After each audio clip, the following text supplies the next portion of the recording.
respectfully, who expressed his willingness and strong desire to see USA and SADA reunite. All right, ladies and gentlemen, welcome to Voice of Sinoe in the Diaspora. We're your host, Darkside, put it esoteric. Let me make sure I do a sound check here and see what I'm good to go before I bring the panelists on the screen for you. Let me make sure I do a sound check here and see. All right. Wonderful. Our sound is supercalifragilisticexpialidocious. All right, guys. Officially welcome to Sinoe County premier platform. Darkside put it esoteric, the spokesperson of the elders and the ancestors. We are here again to morally vibrate to the people of the global community. Without further ado, I'd like to bring on the co-host, Shirley Sneh. Patrick is now on screen right now. Let's see Patrick cares by, but in the meantime, let me bring Shirley on here. Hey, Shirley. Let's test your audio. You are mute. Good morning. Good afternoon. Well, actually. No, on your side. Yeah, on your side. Morning in the morning. Side. Yeah, you don't try to confuse me this morning. It's 11. I'm speaking from my context, not your context. Okay, all right. Well, yeah. Okay. Let's see. Patrick is not on screen yet. So, but in the meantime, how is Minnesota? Minnesota is good, beautiful. Well, I've been indoors, so I can't tell how the weather looks like. Minnesota has a bipolar weather, so possible this cold outside or this nice outside. I don't know. All right. Again, while we are waiting for Patrick here, let me do something, Shirley. Let me do something quickly. I don't want that orientation. This is the orientation I want. Shirley, first of all, I'd like to begin the program to say thank you so much for hosting my wife and I. It was a wonderful weekend, spending the time at your matrimonial mansion. It was, that's on the serious note, that's a beautiful property. We want to say congratulations. You know, you are not somebody who in a Liberian context, you're not only eating a blade, but you are doing something good. You know, you are investing in yourself. Having a house or building it's an investment, you know, so that's a good thing. A lot of people we buy all the expensive things, but we don't invest. But Shirley, I'm proud of you. I want to say thank you so much for the time spent with you. I can't wait to come back again together. Same VIP treatment. You cook my palm butter, my cassava leaves. You joined land, everything of that. That was great. Thank you so much. Well, it's good to have you. Thank you. All right. So again, we can't wait for Patrick. We got to get the ball rolling here. To our viewers who want to say thank you so much for joining us. Please share the show for us. Go to our YouTube page as well. Hit that subscription button. We have tons of videos there. We are posting all the time that we don't post on our Facebook page. So I want to say thank you. Shirley, what I want us to do is to begin with you. But I want to Patrick. I don't know what Patrick is doing backstage. Patrick. Yes, you know, you are the celebrant. You want me to call him? Yes, please do that. Okay. I'll put myself on mute. All right. Yeah. So guys, let me see what I can do a shout out to some people here. I don't have the video uploaded, but I saw the national president of the Grand Jury Association in Americas, Madam Edith Poa. She celebrated her birthday. So we want to say on behalf of the platform, we want to say happy belated happy birthday to you, Madam Edith Poa. Wish you many more years and the best life has to provide. It's a great thing to see a good person celebrating the increment of I should say of our existence. You know, yeah, that's a good thing. We want good people to live long so that they will do good things, because good subjugates evil. All right, so we want to reduce evil if possible, to eliminate evil and then preserve the good ones. All right, so that's the goal. All right, Shirley, the guy, he's not picking up.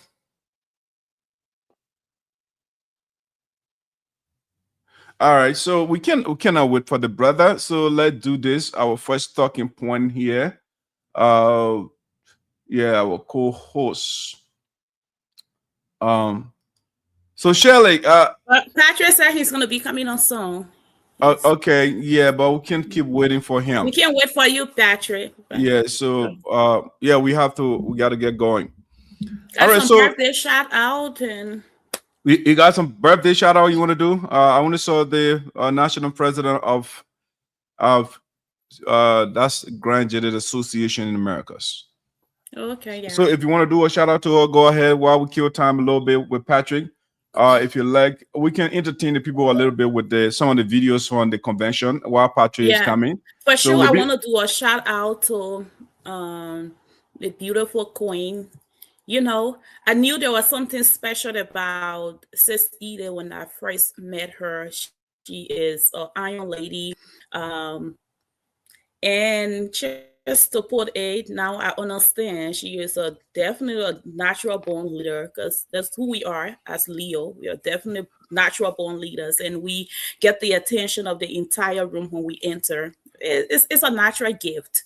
So I want to wish you a happiest birthday, Sis Edith, and I admire you a lot. I admire your leadership. I just admire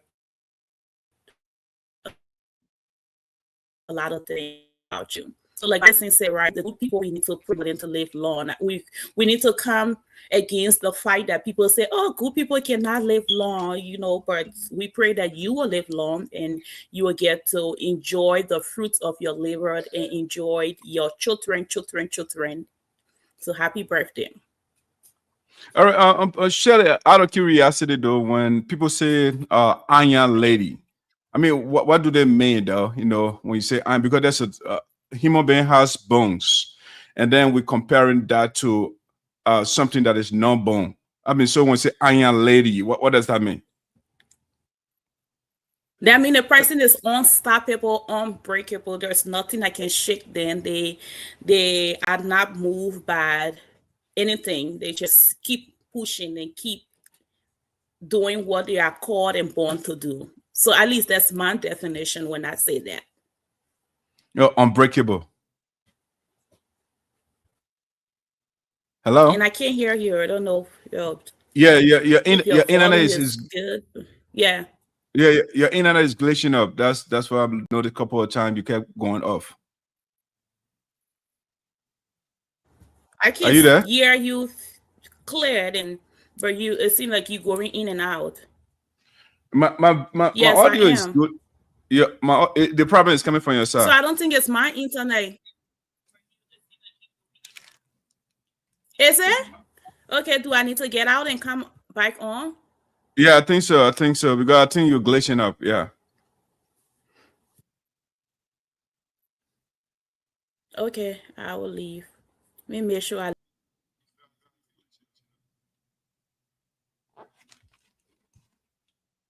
One, two, let me see. I'm getting echo. Let's see. 1 2 1 2. 1 2, let me see.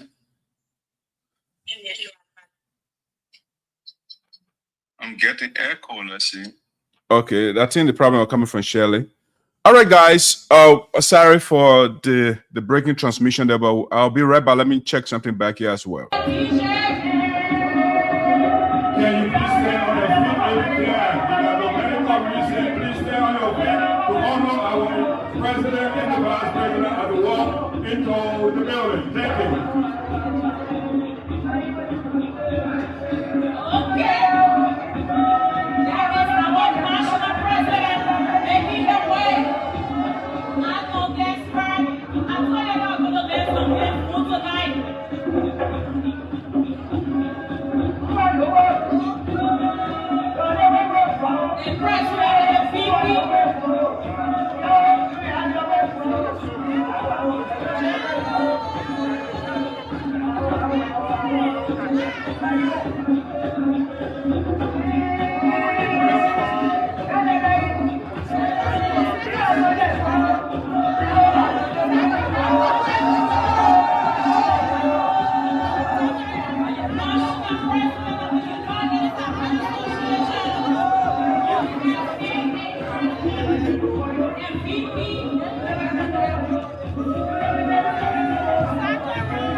having a convention here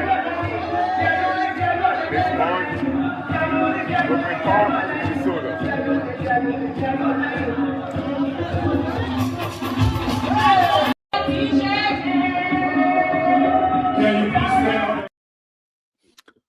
All right, ladies and gentlemen, welcome back to the show. Let's see. I think Patrick is back now. Let's bring Patrick here so we can get the ball rolling. Yeah, let's see. Let me monitor my audio. Hey, Patrick.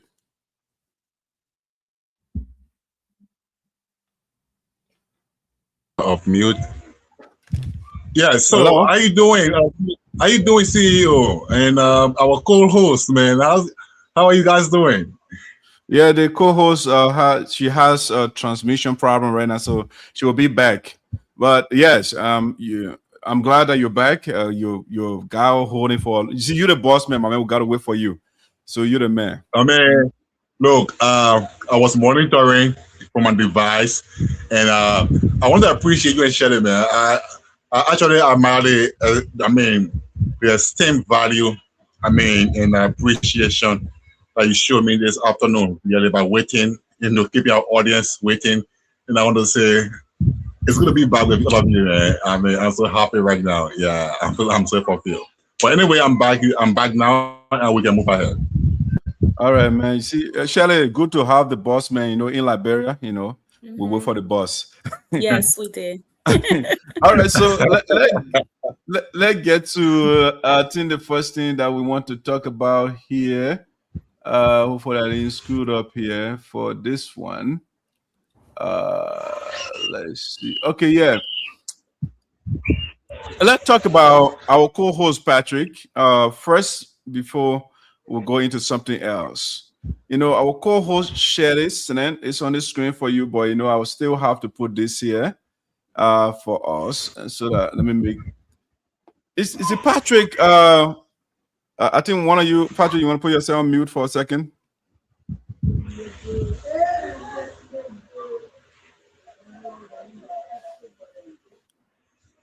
I can do it on my side here. Okay. All right. So Patrick, our co-host Shirley Sneh, hit. I used to laugh at you guys here. You guys are on the single lingo bench. All of that. But now, Shirley. Again, you were not here. I spent a couple of days, 3 days at her residence, and it was wonderful. Shirley is doing great. She has a beautiful property. Yeah, she's a nice person. She treated my wife and I. She gave her VIP treatment, man. So, yeah, Shirley. So she got married. So, Patrick, I want you to do a shout out to Shirley. But let me see. Let me play a quick video here before you even do your shout out. I think I have a short video here for her when she said, yes, I do, to the great man.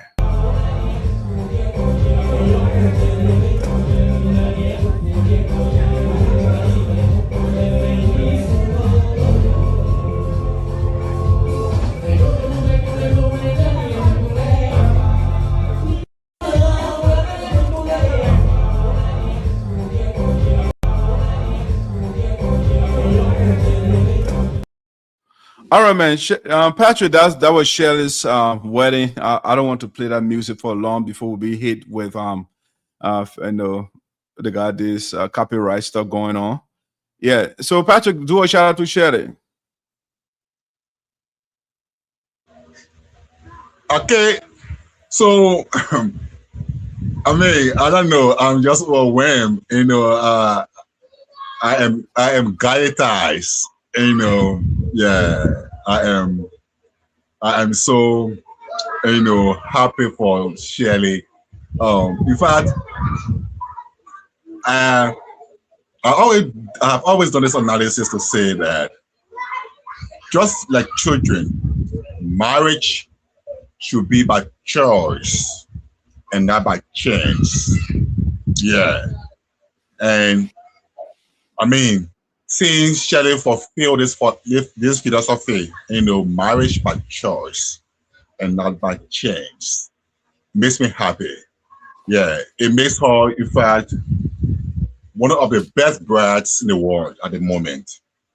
Because when a woman is prepared and when a man is equally prepared, then we see full social, compatibility. And that compatibility is what makes a marriage, work. Yeah, it makes a marriage work. And I see Shirley finding the right man at the right time. And the man also finding the right woman at the right time. There is nothing else Shirley ever need. I mean, there was nothing else she ever needed than to have her own man. And and God has blessed her with not just any man, not a man by chance, not a man by just anyhow.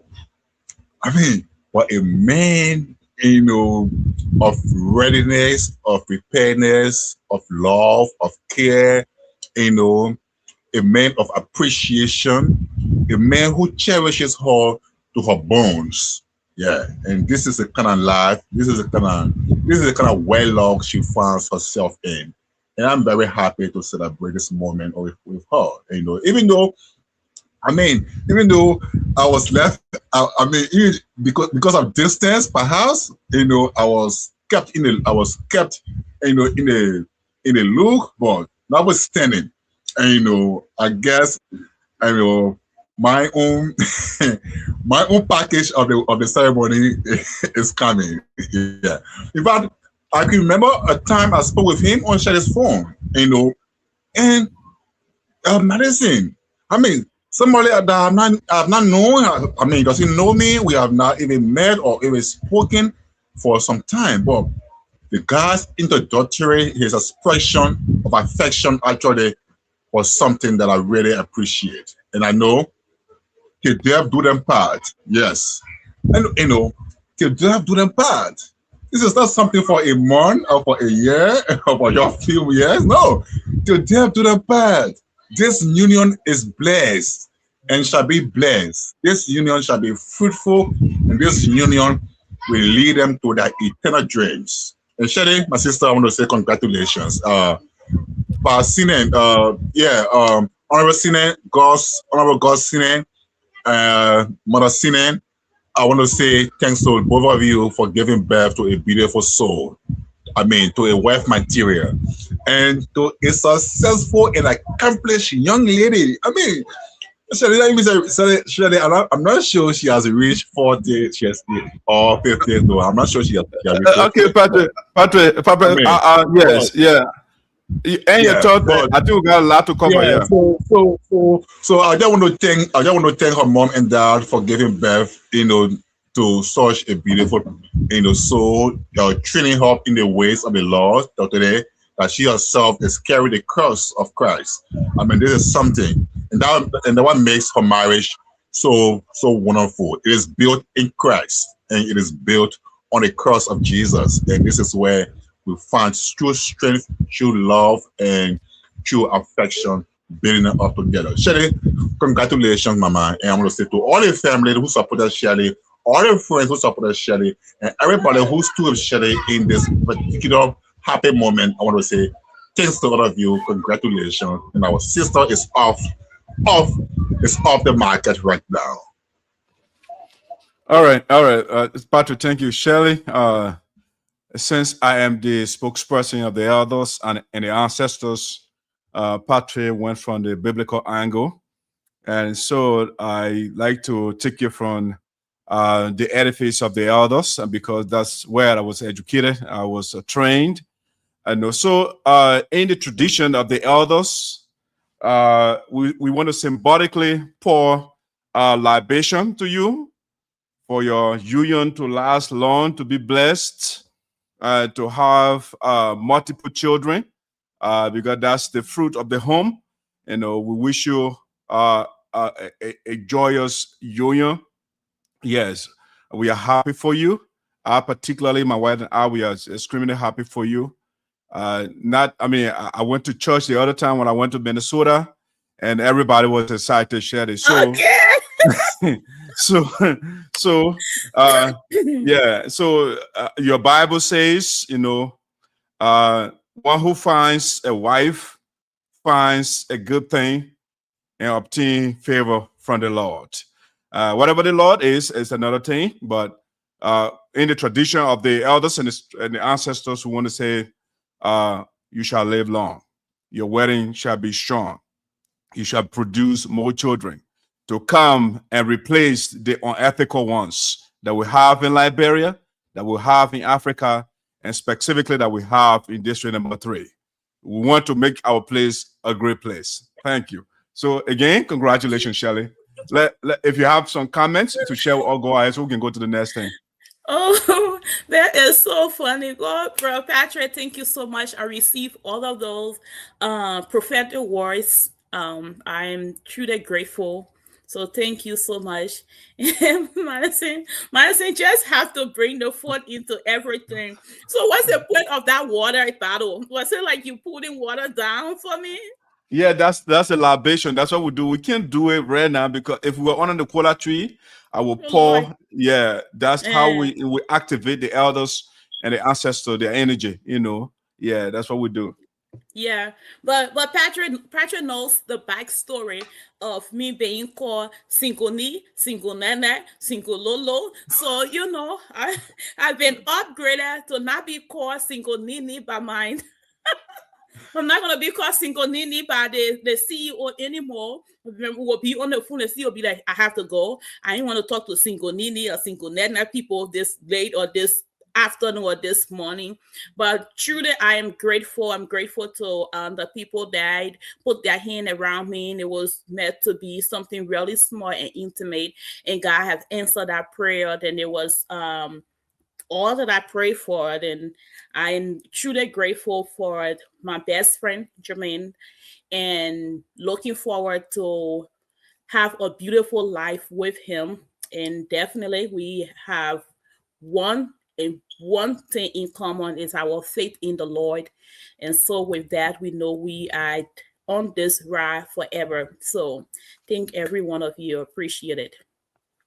Great. All right. So guys, I want to be jumping around here this morning. So we are in the US, but Patrick, if you don't mind, I want us to kind of deal with our convention that we just had, and then we can go to so let's do that.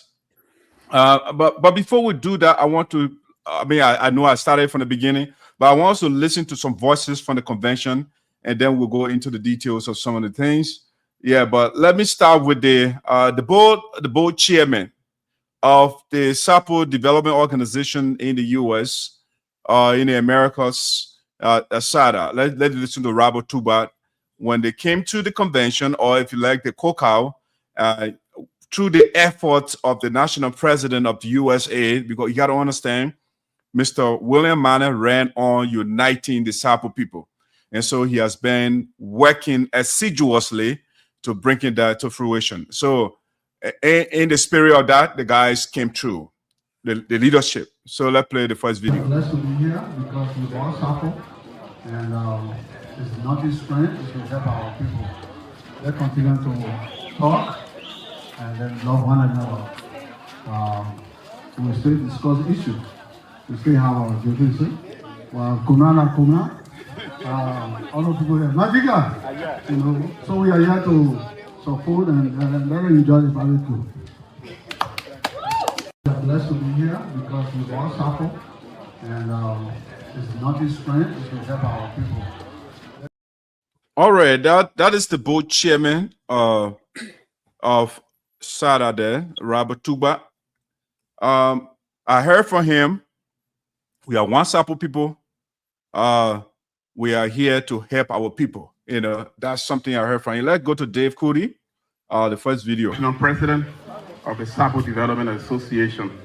We want to say thank you for this very good program that you had last night. Unfortunately, we're not able to come to your program because one of our members just lost his brother, and he will be traveling to Liberia sometime in this week. So we want to gather together last night as an organization just to give you a send out. And that's why we're not here to grace this very important occasion. So we want to president, and I want to let you know that It is not going to be just one day thing or 2 day thing. It's going to be an ongoing discussion. And I'm sure by the grace of God, we're all going to get there. Well, we want to say, please, we want to say thank you for what you are doing.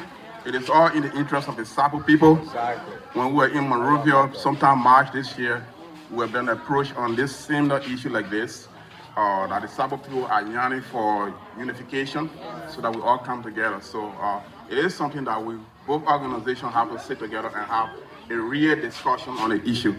So please, we shouldn't rush anything. There are a lot of things that we're going to work through.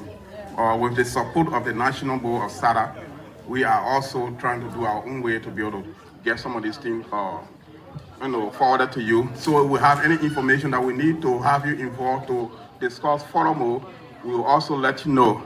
Or I want to say, Sapo people cannot be divided for time indefinite. Okay, that's a key line from the president of SADA. The Sapo people cannot be divided for time indefinite. It's a key line. Also get let's just say the guest speaker for the convention, the presidential hopeful, Mr. John Talley. I send them because I am sure 2029 I will be the president.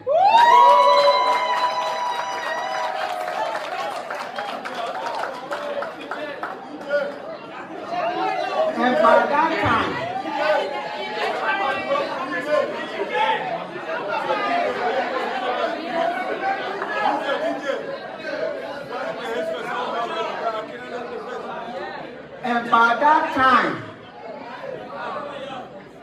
the United Sapo Association will be positioned in a space because this is it. All right, that's the guest speaker. And let me I want to, for the president's speech, it's a very good speech, right? So I will share the text on the screen so we can follow along. But let's see here what else I have to play here. But let's share a portion of the president's speech and then we can discuss the convention, Shirley, if you guys don't mind. No problem. All right, let me do that, Patrick. Let me share this for us quickly. Gabby? Abby? Let me put you on mute. Let me share this, guys. Here's the text of the speech of the president. All right. Hopefully you can see it. Now, that's the speech of the president. Let me kind of bring it up a little bit here.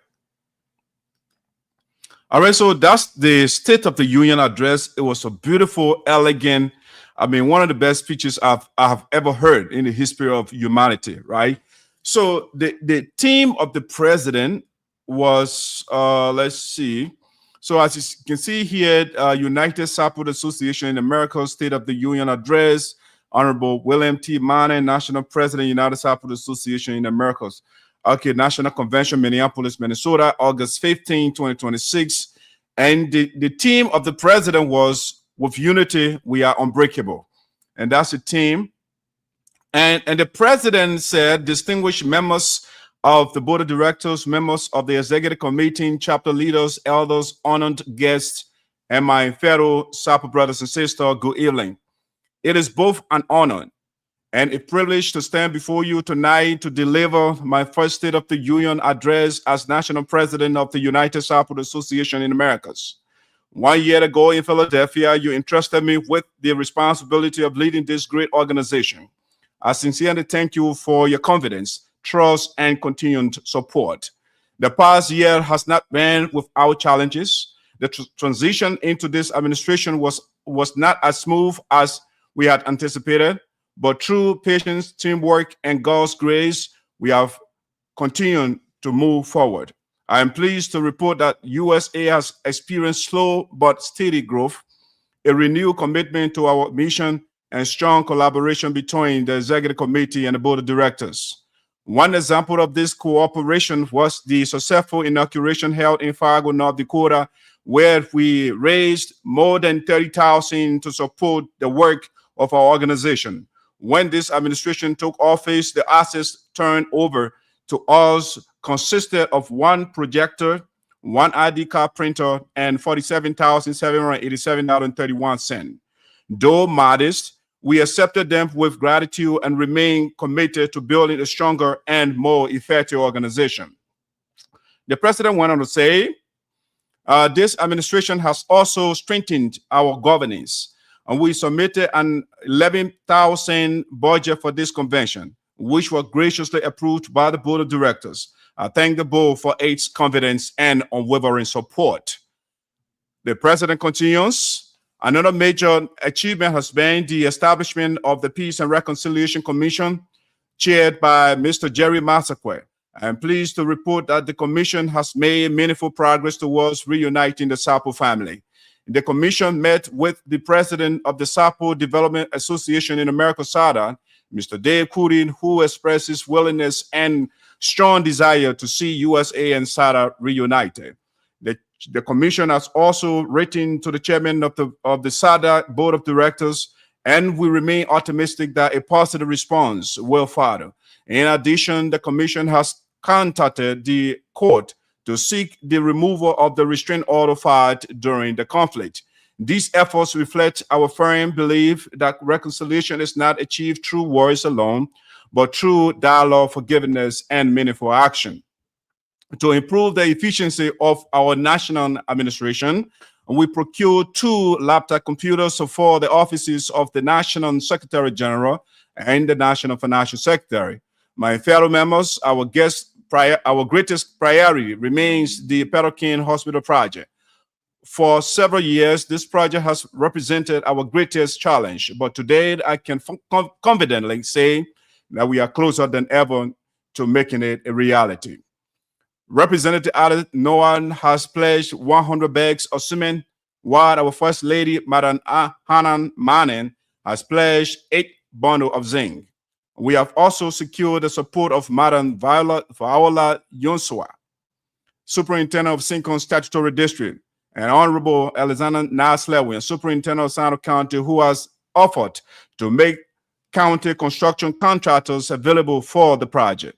These commitments give us every reason to believe that following this convention, we can begin turning this long-held dream into reality. As we move forward, I ask every member to remain committed to the ideals of service, sacrifice, and unity. The progress we have made belongs to all of us, and the success we seek tomorrow will depend on our willingness to continue working together.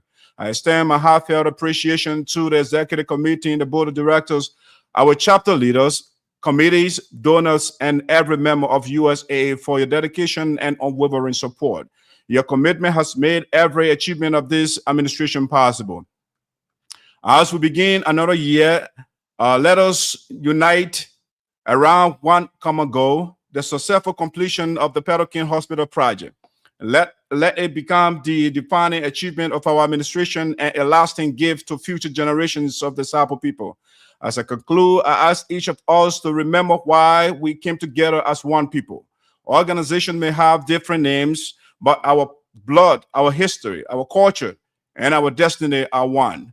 Let us put aside the divisions of yesterday and embrace the promise of tomorrow. Let us replace suspicion with trust, conflict with dialogue, and separation with reconciliation. If this administration is remembered for anything, let it be remembered as the administration that reunited the Sapo family. Let future generations say that when the time came to choose between division and unity, we chose unity. When we had the opportunity to reconcile, we chose reconciliation.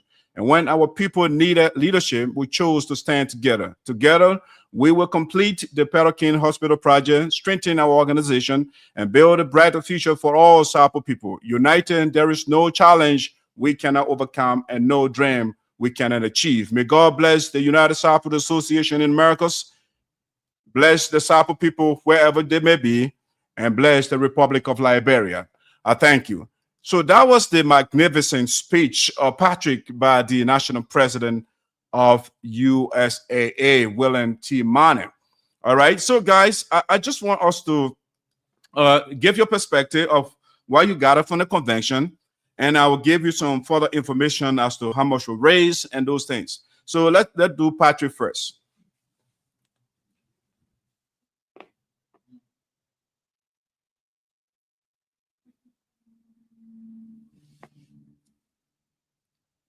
Oh, Patrick, are you okay? Okay, all right. Yeah, so I was unmuting myself. Yes, I mean, the USAA 2026 convention, I think, was the most successful convention in recent years, or one of the most successful conventions in recent years. I mean, the convention spoke volume of the return of peace, harmony, and unity in the community, and the president committed himself to achieving that, and the writings on the wall are very clear that the Sapo people will come back together, we live together again, we'll work together again, and no matter what in the future, no matter what, you will have to realize that Sapo people are not Kui people. They are not Americans, they are not Congo people, they are not Caucasians, they are not Europeans. They are just Sapo people, rooted in traditional leadership, rooted in our culture, so that next time they will not use the quick people mentor. They will not use the quick people, idea of leadership to put themselves apart, to split themselves again. And then when the president said, we chose to stand together when we need a leadership, when our people need a leadership, we chose to stand together. And that's exactly what it is. And when there was a need for reconciliation, they chose reconciliation. And that's the leadership. You see, that is a leadership. So no accountability is stronger than being together. They will not split again. And thanks to the president for keeping that commitment. And to Honorable Kuli and the board chair from SADA, I was stoned. I was honestly thrilled to see their presence. It has never, in the last 4 years, it didn't happen. In fact, it became a taboo. A few years ago, it became a taboo for a member of USAA to associate, speak to, or even, get around a member of SADA. That was so, so when I saw them, I felt so happy. The convention achieved its objective. In fact, it achieved one of the objectives, one of the pillars of the president's campaign, or the president's team, coming to leadership, and I really appreciate that. The board of directors also, I think, and I know if that was the same board a few years ago or the new board, and if the board we have today for the USAA is a new board, then I want to say they are doing a great job. If that was the board a few years ago that is continuing on manner, then I think I can consider such board as the teaching of a wise man. Yeah, that there's need to support unity. I want to thank Dr.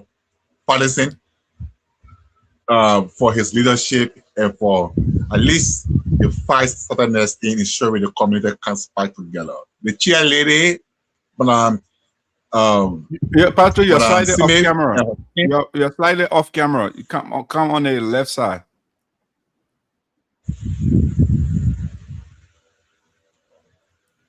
I'm off camera.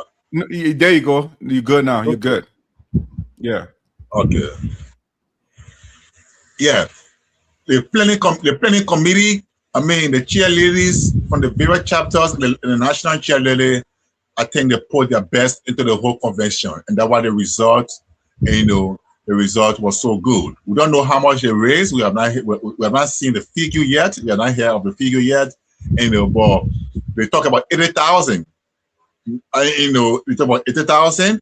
If they reach 80,000 or more, then of course, it's a plus. If they fell below 80,000, whatever amount, that what God has for them. But I want to say again to you guys, congratulations and thanks to all of you for embracing peace and reconciliation. Some people, one people, one culture, one ancestor, and one destiny. All right, Shirley, what's your take about the convention? Well, I was live at the convention. It was a beautiful, beautiful, well-planned convention. But the Minnesota chapter was the one responsible for the planning, which I didn't expect anything less than excellent.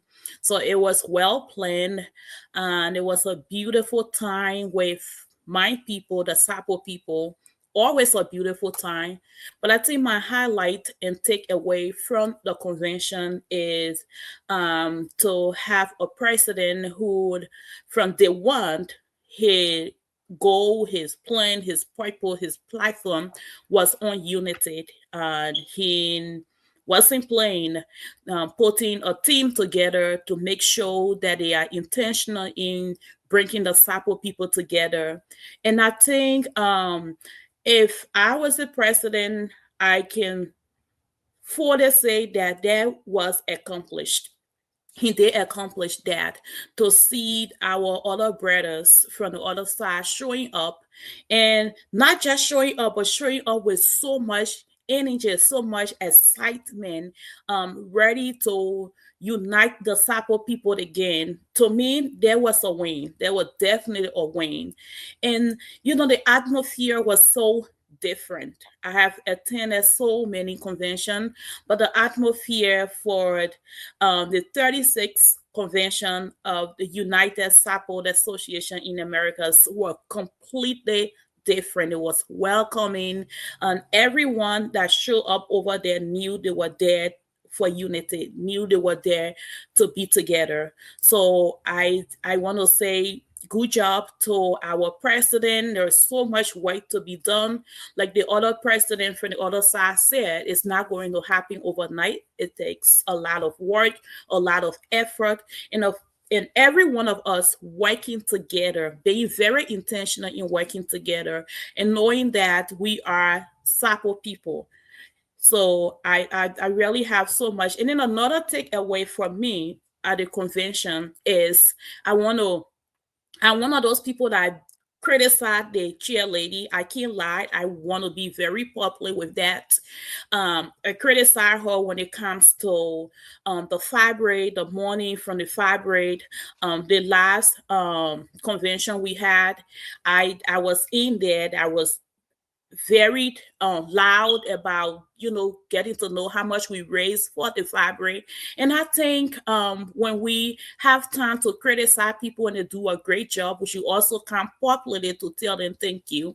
So I think she did an exceptional job to identify that, I can't do this alone. I need a team of people to work with me. I want to make sure that the fibrate, the money we raise from the fibrate, is transparent. I want to be able to announce it. I think for me, there was like the first time where we knew exactly how much he raised from the fabric, how much he spent from the fabric. So I want to say good job to the national chair lady. If she keep doing what she's doing, being transparent with how much she's getting from the fabric, we're going to build a lot of great relationship with her.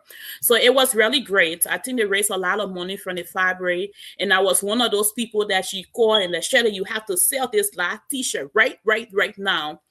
And I just want to say great job to her. Great job to the team. And they all know that, okay, we are not a financial people, but we do have people that are financial people, and we are not proud to work with them. So I understand unity from the team working with the people that have the idea and knowledge about, finances, to be able to help them to come up with a report. So we still have more work to do, but we're getting there. All right, Shirley, thank you. Thank you, Patrick, to both of you.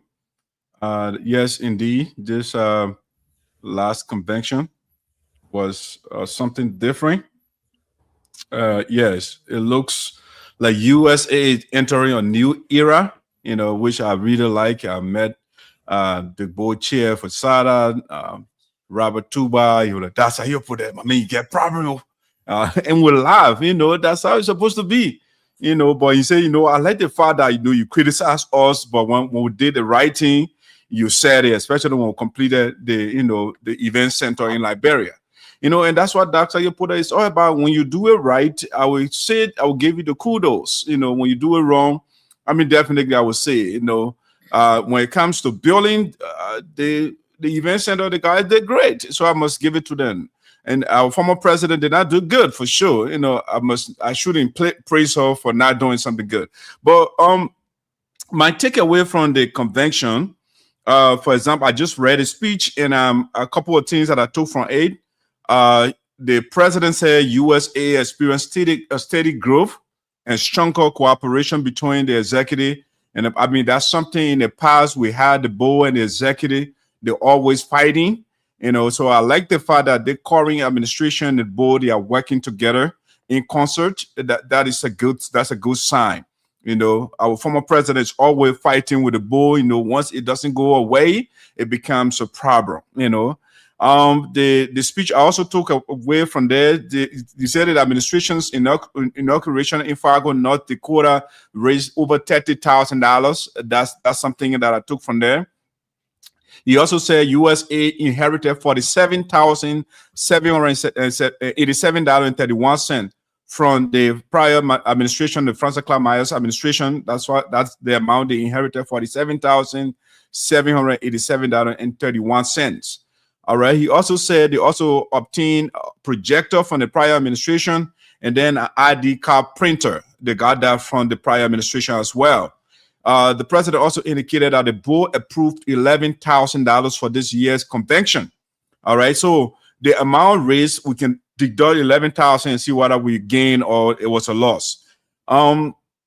He said also that the Peace and Reconciliation Commission was established to reunite the Sapo people, and he said 2 laptops, computers were purchased for the National Financial Secretary and the Secretary General to do their work. And he said the Pedokin project remains the administration's highest priority. President Mane also said that support for the hospital projects, I should say, includes 100 bags of cement from, that's a pledge from Sonny Noah, or Representative Noah, and then 8 bundles of zinc from his wife, and promise for construction assistance from the superintendent of Sinoe County, Alexander Slewian. He said members were engaged. Member was engaged. Let's just say. He said member was urged to reject division and embrace unity, okay, and reconciliation. And then the administration hoped to be remembered for reuniting the Sapo family and completing the Pedokin project. All right, those are things that I took from the speech.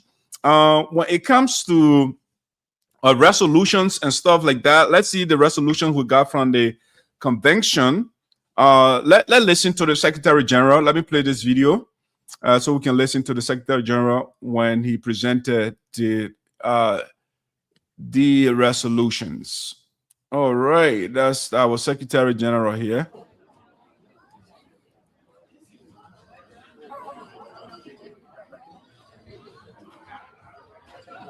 Usually, resolutions are written and shared.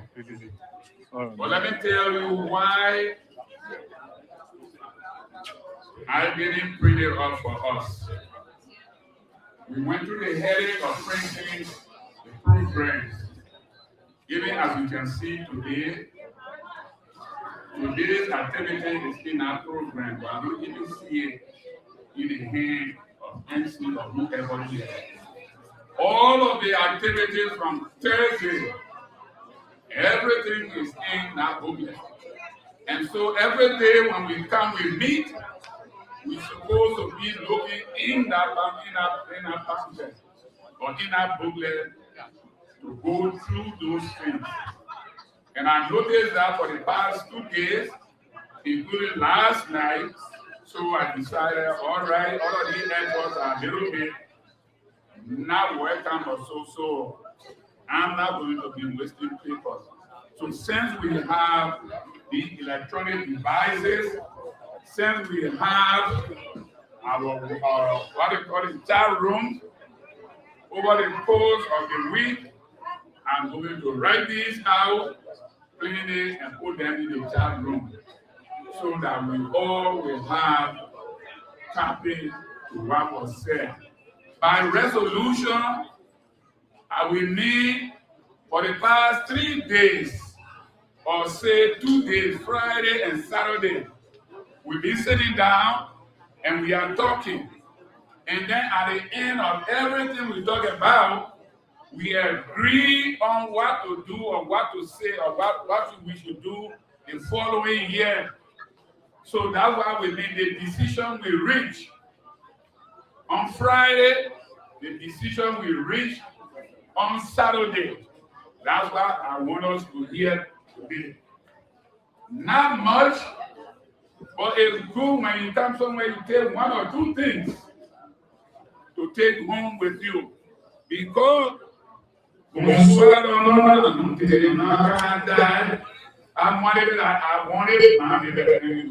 wanted. Yeah, Shirley and Patrick, are you guys hearing the video? Is the video play on your side? The audio? Yes, yes. Oh, okay. I'm not. For some reason, I'm not getting it on my side. All right, let's see. If you are going to church and after service, you go and see what the pastor says. Do that. So, I'm just making it short, but it will be well written. So, after everything we've done, one of the things we talked about, it was a setting fee for almost, I don't know how long, every member in our local convention to pay a setting fee of $100. Many of us here, you are wise, you go to the grocery store, and you. All right, so guys, I think I got a summary of that. I mean, I think we'll go a little long. I don't want to go that long with the, but that was the Secretary General, Mr. Reverend Gatti, Nathaniel Gatti Sr., made a report on the resolutions. So the resolutions from the convention, I took notes, and number one, the setting fee or fees, I should say, changed. We used to pay $100, but it has changed. So members will be paying now $150 for regular members. And then for the executive and the board, if you are holding position, you're going to be paying $300. All right, that's one of the resolutions from the convention. Okay, $300 for position holders and $150 for regular members. Another resolution was the project, the General Assembly. They agreed to continue with the Pedokin project, the hospital project. That's something that was taken from there. And also the president set a committee or add the committee up. So the committee members appointed by the president, we got Viola Yunswad, the superintendent for the Sincon Statutory District. We got the superintendent of Sinoe County, Alexander Naslewian was added to the committee, member of the committee. Reverend Jackson Kamoa, part of the committee. We got paid Moju Solo Sumo, part of the committee. Elijah Subu, I think, is another person on the committee. We got Mila Kolo on the committee as well. All right, so those were the people appointed by the president to be part of the project committee. Another resolution from the convention. Let's see, I jumped somewhere. Okay, so the body agreed, or the body accepted the financial report presented by the financial team. So the amount reported by the financial team was $59,425.52. That was the amount the financial team reported. It was accepted by the body. Number 4, Peace and Reconciliation Commission. The process should continue. The body said the administration should continue with the peace process.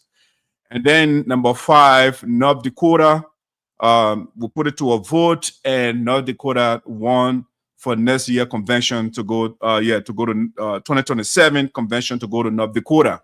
And so those were the resolutions from the convention. All right. And those are the major things that I took away from there. So when it comes to how much was raised, Patrick, I think that's something you were asking for. And not to be on the topic for too long, the total amount, including pledges, reported by the financial team was $35,807. $35,807. That was the amount reported by the financial team. During the cookout, the Yomans, that means the former national president, Honorable Obaku Nyoma, his wife, they made a pledge on behalf of the family, so they pledged $1,500 for the Pelican project. So for the Yomans family. All right, so those are the things that I took from the convention. It was a wonderful one. Again, you guys talk about the Dave Cooley speech. You talk about, the Sapo people cannot be divided in perpetuity. That is a good thing. That's a good sign. My man Robert Tuba also waiting and said, we are one people. We have to unite to help our people, and that's exactly what we need. We can't do anything while we are divided. We will make incremental, minuscule impact. But if we want to make ginormous and gigantic impact, then we have to be together. We have to have the ability to pool more resources. So dividing it into piecemeal, it's not too effective. All right. So that's just the overview of the National Convention. We want to say thanks to the Minnesota chapter. They did a magnificent work. They did a great job. I mean, a quick infraction from the chapter president there, but I would call her to say, but I saw a little infraction from our side. Yeah. But I like the fact that, Shirley, I can't go without saying this. The Thanksgiving service, the spokesperson of the elders and the ancestors entered the church building, and then the Christian girl run away because the elders were in the building. Yeah, I want to make sure that we talk about that. Prayer works.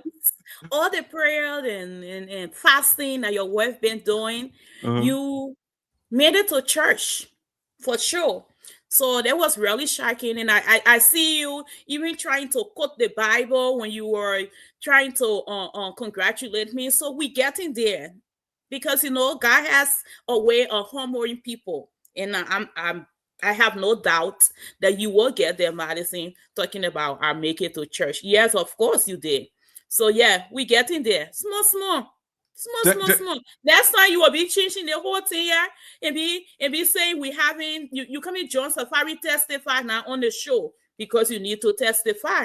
So you got a lot of testimony, but yeah, okay. See, I have told the various pastors that I interacted with. I said I want to come to church, but job made me the Sunday school teacher. That's all I want to be. Why? Because why I want Sunday school teacher? The reason is I want the children to think about the Bible critically, because right now they are teaching it the Sunday school way or the church way. I wanted to think about it when you say, for example, in the beginning, God created heaven and earth, and you said there was nothing. That interrogate the claim. Okay, if there was nothing in the beginning, how did God get the first material? I want the children to think. That's what making God. So that is so, what making God. Shirley, that is the religious answer. So that's why I want to be the Sunday school. What is your answer? What's your answer? If you're teaching at Sunday school, what's your answer? I'm not going to answer the question for the children. I want them to think, because I'm there to activate their thinking, right? Because the way the pastors, the teacher, and they say, it's a brute fact. Nothing was in the beginning, that what we call conversation stopper, right? If you don't know the answer to a question, then you come up with something. So where did God get the first material? You don't know. So you say God made it. Okay. It doesn't help the conversation. All right. So that's why I want to be a Sunday school teacher, to the kids are very, very smart, but we program them, we indoctrinate them, and they are not using their minds, you know. So that's a good thing. So, but Well, I'm gonna read your wife comment. She said, "Amen," meaning she agreed. And I know when she's praying and you are present, you say amen. That means you agree to everything she's saying and everything she's praying for. So you will get there. And all you right, know, I see some I love pastor thing in your future, but Shirley. we'll invite the Sunday Shirley. school. I love my wife. You know, you see, relationship is a compromise, right? And not only relationship alone, even in politics, the politicians don't agree. If you say you want to maintain your position all the time, you guys are not going to make progress. So it's the same thing in a relationship. It's give and take. Certain time you agree with the other person, because I cannot convert my wife. I cannot convert you, right? So how do we live together harmoniously?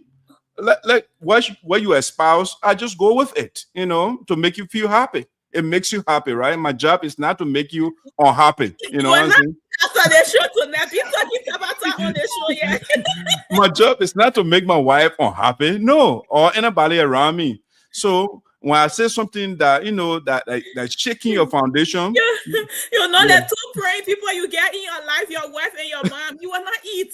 Don't call me on.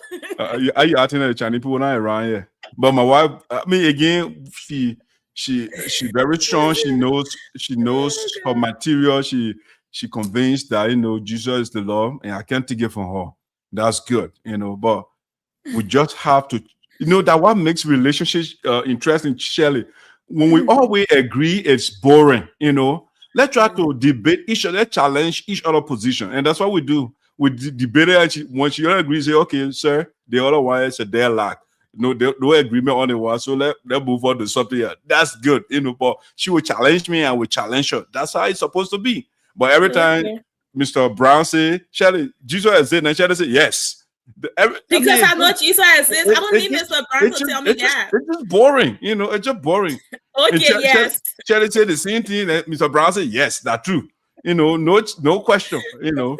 But overall, the Thanksgiving service, it was lovely. You know, although the distinguished people, Reverend Garte, Reverend Dr. Fallerton, Tale, I mean, even my uncle that owns the church, everybody, they were excited to see Dr. put it in the church. I really appreciate everybody for that reception. Well, we want to not forget the person that worked tirelessly behind the scene. I think he was what was his position? It said the chairperson for the ruler. Ruler. Yeah. So Mr. Ruler, I've seen him with my own eyes. I've seen him work tirelessly. He was over at the hall doing the decoration, pulling thing here and there. And it was his idea to come up with the Thanksgiving service to make sure that everyone go to church to give God praise. And I think it was fruitful. And I want to say thank you to him. You know, it's so easy for us to forget the people that work behind the scene, but Minnesota chapter did an exceptional job. And I want to just say thank you to Mr. Ruder for his team and for working so hard. He wasn't just assigning people, but he was doing the work himself. So thank you so much, Mr. Ruder. Yeah, he did good. Also, when I even went to the hall on Friday, I got there first. The second person I got there was him. You know, yeah, he was on his feet the whole while. Yeah. You know, but yeah, the ladies as well. Yeah, my kid calling me, I'll call them back. But one thing I know, I want to say there are a lot of good things, but there's a lot of stuff. But we'll come back. We'll need to come back and talk about the things that our people need to improve on. One of it will be, do not ask anyone to cook for us again. Period. We cannot have anyone cooking for us again, especially if we haven't seen or tasted the food before. That convention food was a leftover. I just want to say it was a leftover. Like, I don't know what kind of food they cook, but it was a leftover. No, we're not doing that again. We are Sapo women. We need to cook our own food. And I understand that people are like, oh, it will take the woman and so much time when they cook, and then they have to get ready to go to the whore. If you want to ask someone to cook, you better be asking people that know how to cook. Whoever cooked that food for our convention, we need our money back. Don't say they say, we need our money back. From the look of the food, the presentation of that food, I was just like, this is not worth my touching. And I could tell everyone I had that food in front of them did not even eat it. So no, we're not doing that again. Minnesota chapter, you'll fail on the food part for sure. Y'all don't come for me, but I'm saying the truth. I'm saying what everyone else were talking about, but they won't say it. So yeah, that food, no, we're not doing it again. So South Dakota or North Dakota, Fargo, y'all make sure y'all cook our food. So Shirley, so we can be paying all our money and we can't eat. I didn't eat. Shirley, a lot of people did not eat. Shirley, yes. Why you didn't volunteer to cook for us? Why didn't I volunteer to cook? Because I wasn't even part of the planning this year. Honestly. Why? I was busy. I had so much stuff going on. I had my book launch I was planning. I had a book that I was releasing. I had a marriage to plan. I had a international trip. I was so many stuff was going on. Okay, then I mean you didn't participate, so you blame yourself because you're the host. So if you don't do your job, I'm not blaming myself. You got to blame yourself. You're the host. I wasn't the one that paid whoever you invited strangers to your house and you did not do your work. So you blame yourself. Well, I blame myself. Next time we're not giving the money to somebody to cook that kind of buy food to cook. Yeah, so not tabata, but buyer food. You know, buyer food, the food that they cook in the tomato cup. Mm-hmm. Yeah, that's what they call buyer food. That's what it was at our convention. And nobody should come for me because I won't answer my phone, but I'm just saying the truth. Yeah. I don't want. My sister said that is true. Yeah. But Shirley, hold on now. Hold on. Was not presentable to even Shirley, begin with. Hold on a second. Hold on a second. Was terrible. Hold on a second. You didn't taste it, but it was terrible. I don't know how you did that. Presentation makes a difference. Shirley, eyes don't taste food, you know. So you didn't taste the food. So you can't tell me. It was delicious. It was delicious. Yeah, it was delicious. Okay. Yeah, you didn't eat the food and you say not sweet. So what you are saying, I don't want supposed to say because I went to your city and you did not cook for me. I mean, domestically, you cooked for me. Cooked for you. No, hold on, Shirley, hold on. I said domestically, you did a wonderful job, you know. But as an organization, as the host of the organization of this year program, I mean, you get F on that, you know. But domestically, we get F on the food. I take responsibility. One thing I know, I love to take responsibility. So Minnesota chapter, including myself, we got F on the food. But I said 0 on the food. All right, guys. I mean, I think we adjusted this. We spent a lot of time here. So let's go to the next talking point here for today. So this one we'll just make it a little fast. Let's talk about this vice president issue. The former vice president of Liberia, Joe Howard Taylor. Patrick, you're in the country. You follow the whole thing. So I will just play a quick video and maybe you give a little context. And we'll just go. Shirley got to go. She got a lot going on right now. You know, the people calling her. So let me play the quick video. One of my agents out. I'm going to no police station. So the man said, "I'm going to I'm going for a party of my heart from a sugar down." The man one time said, "No, they want to sort out." So in fact, she want to kill out. We said, "No, don't kill out." And we thought everybody thought it was yeah. We. Tell the picture of that thing, let me post it. Not do a video, man. No, not in for you, but I call you cigar far. We in the car. We in the car with her now. No, the police want to care now. So I thought of 112, so that'll be the call in the phone. I want to night. We're not part of it. We're not part of nothing. The other, I ride with her. Are the EPS people? Yeah, he said we'll go straight to Central. I'm going to my house first and wait for my lawyer. I'm not going to the police station without lawyer. So I told you what to. All right, man. That was the former vice president when her vehicle. The people were trying to stop her, and then she said she's not going to the police station.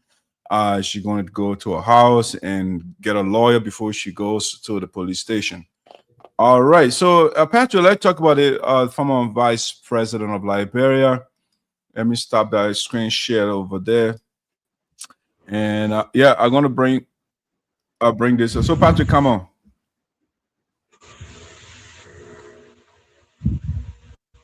Yeah, so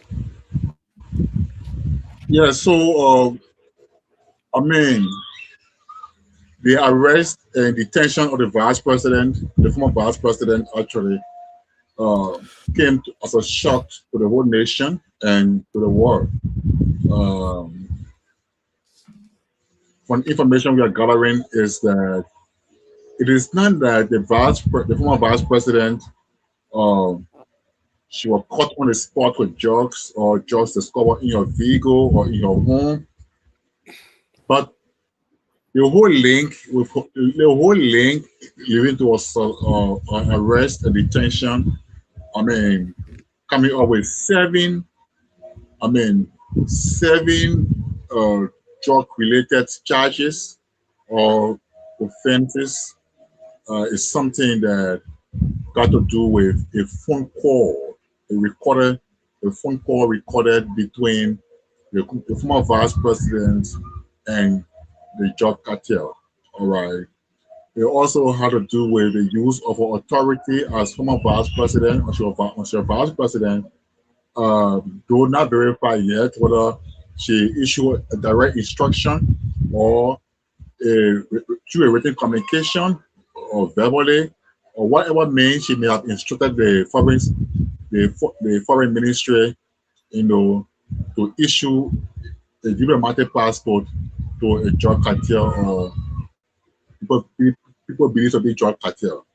For other information gathered is that the former vice president was introduced to this Saudi Arabia-based group, that wanted to do investment in cocoa or in other things that later turned out to be, investment in drug activities.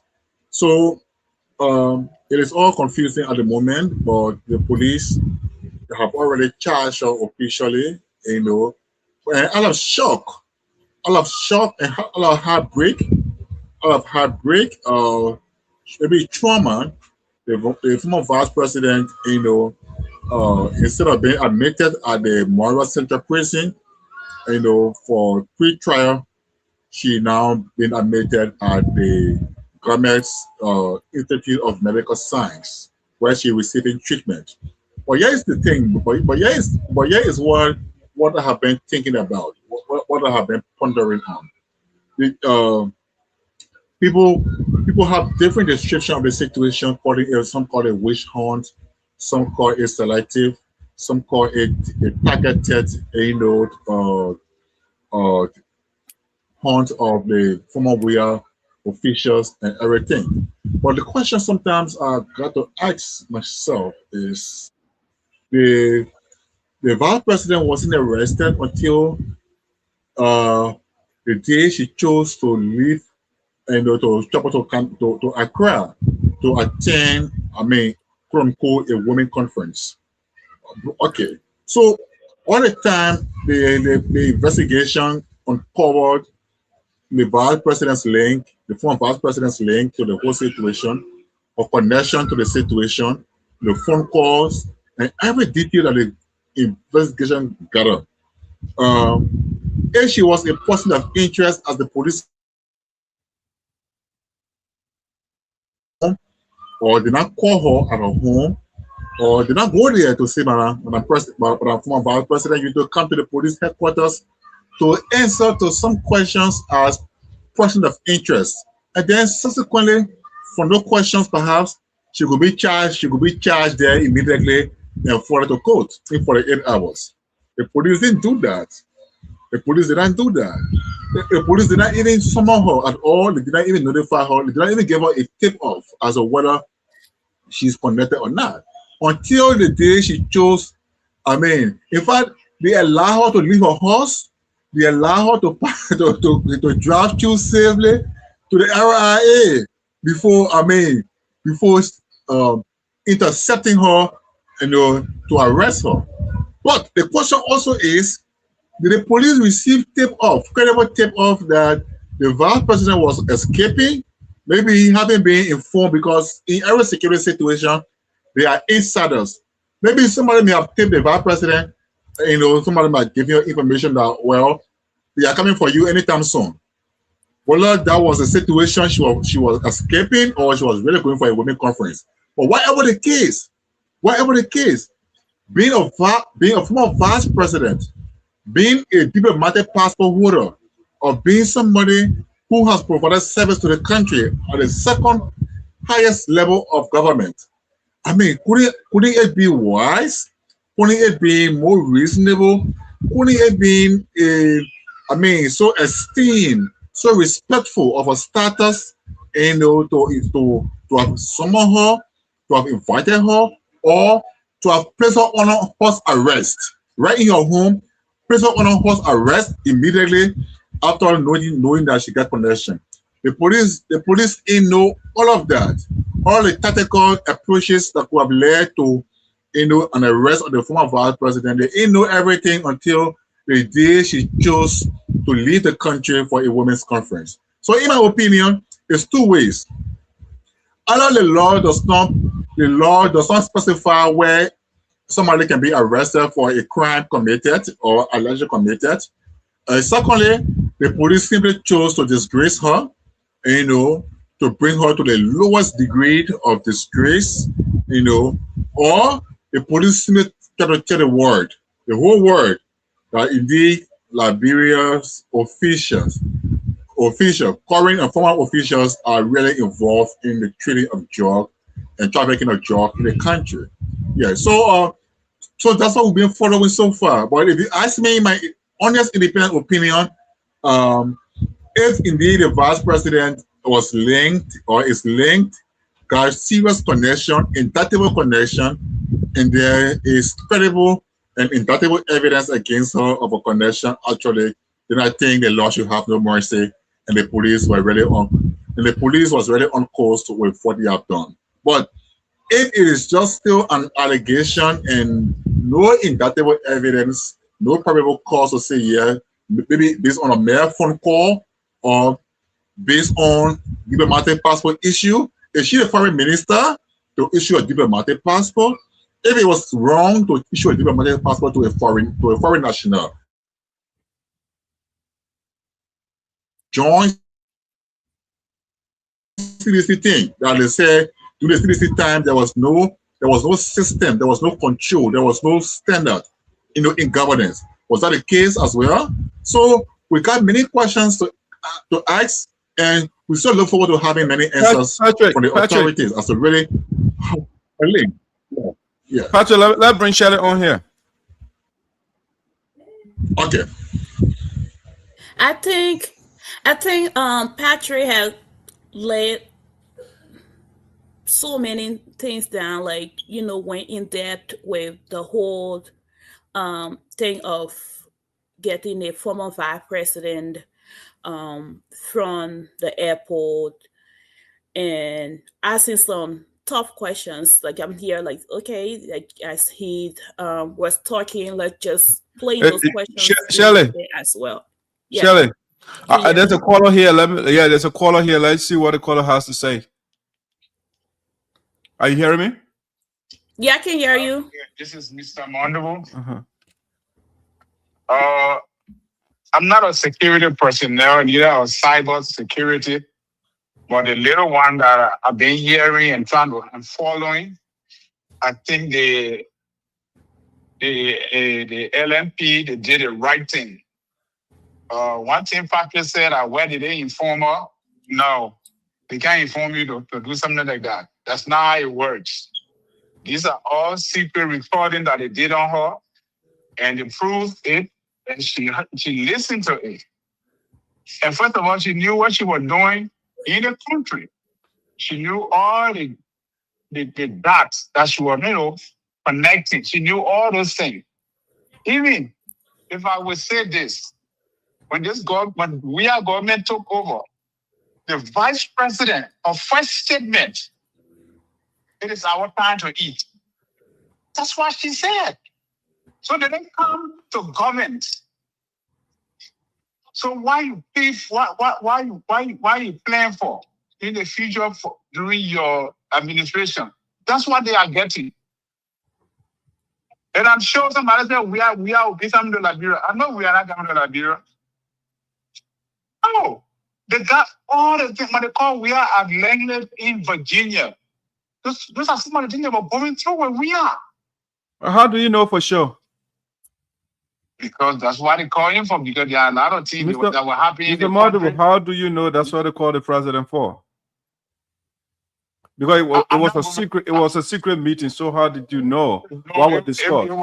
It was a secret meeting, but for people to call your head of state, where you're not supposed to be for, and they call in there, it got to be something that is actually or used.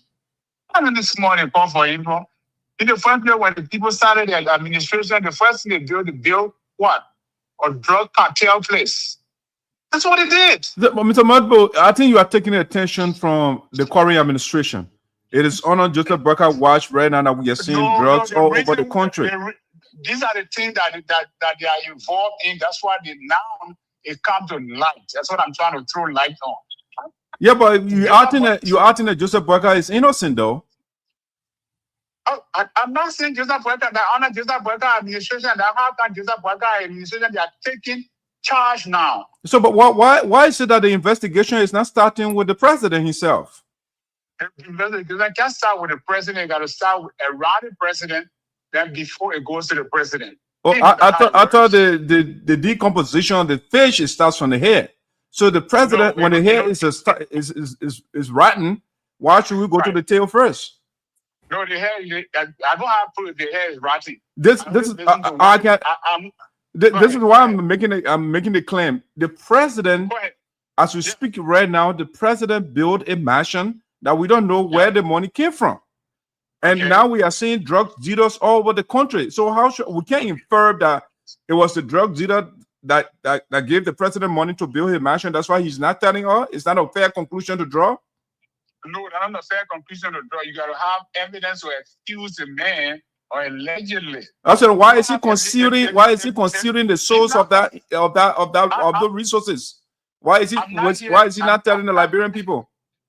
I'm not here to represent the president. I'm just here to explain the way Patrick was saying it. I'm explaining how she had been apprehended. That's all. I'm not here for.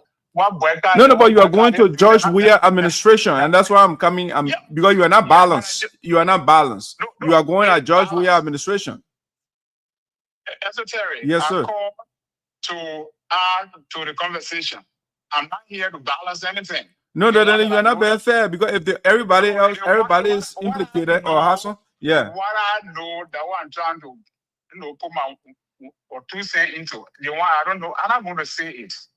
They are implicating myself. I don't have proof. Okay, sir. All right, but the one you have said, you are not giving your proof either. Yeah. The one I'm saying, the vice president knows exactly what she's been doing. The vice president, even your own son died from drug overdose. Therefore, she part of it. We said, why would she condone her son taking drugs to die? Why?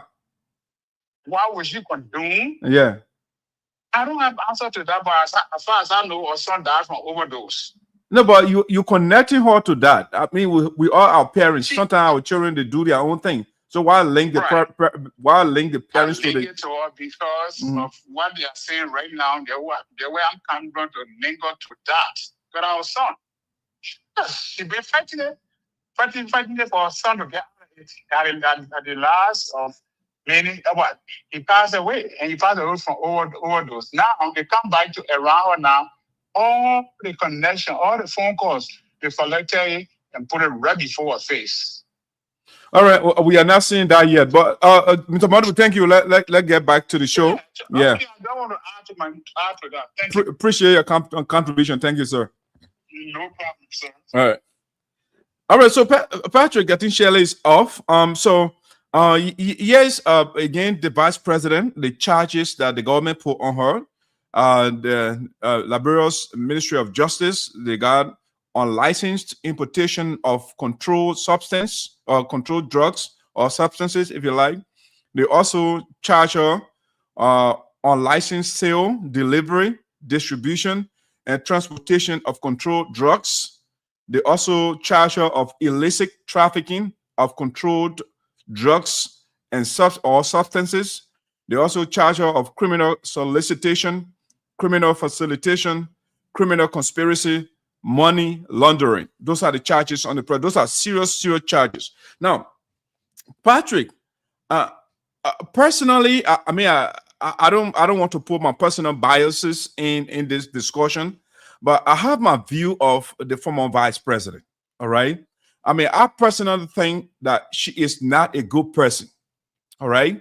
I think Madam Joy Taylor is not a good person. And the reason I say that is her support of her husband. I understand the word husband, you have to support. If your husband is killing people, murdering people, and up to now, this woman has not denounced what her husband did. Child sitters were drugging children in the country. They were doing all the different things to the children. This lady has not stood against any of the things that her husband did. Let me play the video, for example, Patrick, from the former president, all right? And listen to what she said. Let me see, they had an interview with her. Let me play the video. Let me see, let me add the video. To me that with the legacy of your ex-husband, that here you are 9 years a senator and running for president of a country where your ex-husband is considered to be a warlord who carried out some pretty horrific crimes. Every time I go out there, I know people are watching and they're waiting to see how I behave and how I act. And if all of the perceptions that people think about me are real. But do you think that people just feel as though since you were by Charles Taylor's side, that you must have known what was going on, that you must have been involved with it? And it's easy to say that, but any woman will tell you who's married will tell you that men keep closets and they deal with you at different levels. Do women have a chance to change all of our husbands? I don't think Hillary was able to change Bill. He's who he is. She's still who she is. And I can say again, as I've said over the last 10 years, I had no idea. I was not this first lady. This woman is so dishonest that she does not have idea of what the role that her husband playing in the country and murder people. She is so dishonest. Saying, yes, let's go cut off the arms and legs of people. I wasn't involved at that level. And even if she said I wasn't involved at that level. So at what level was she involved? I were a wife of a mass murderer, I don't think I should be held responsible.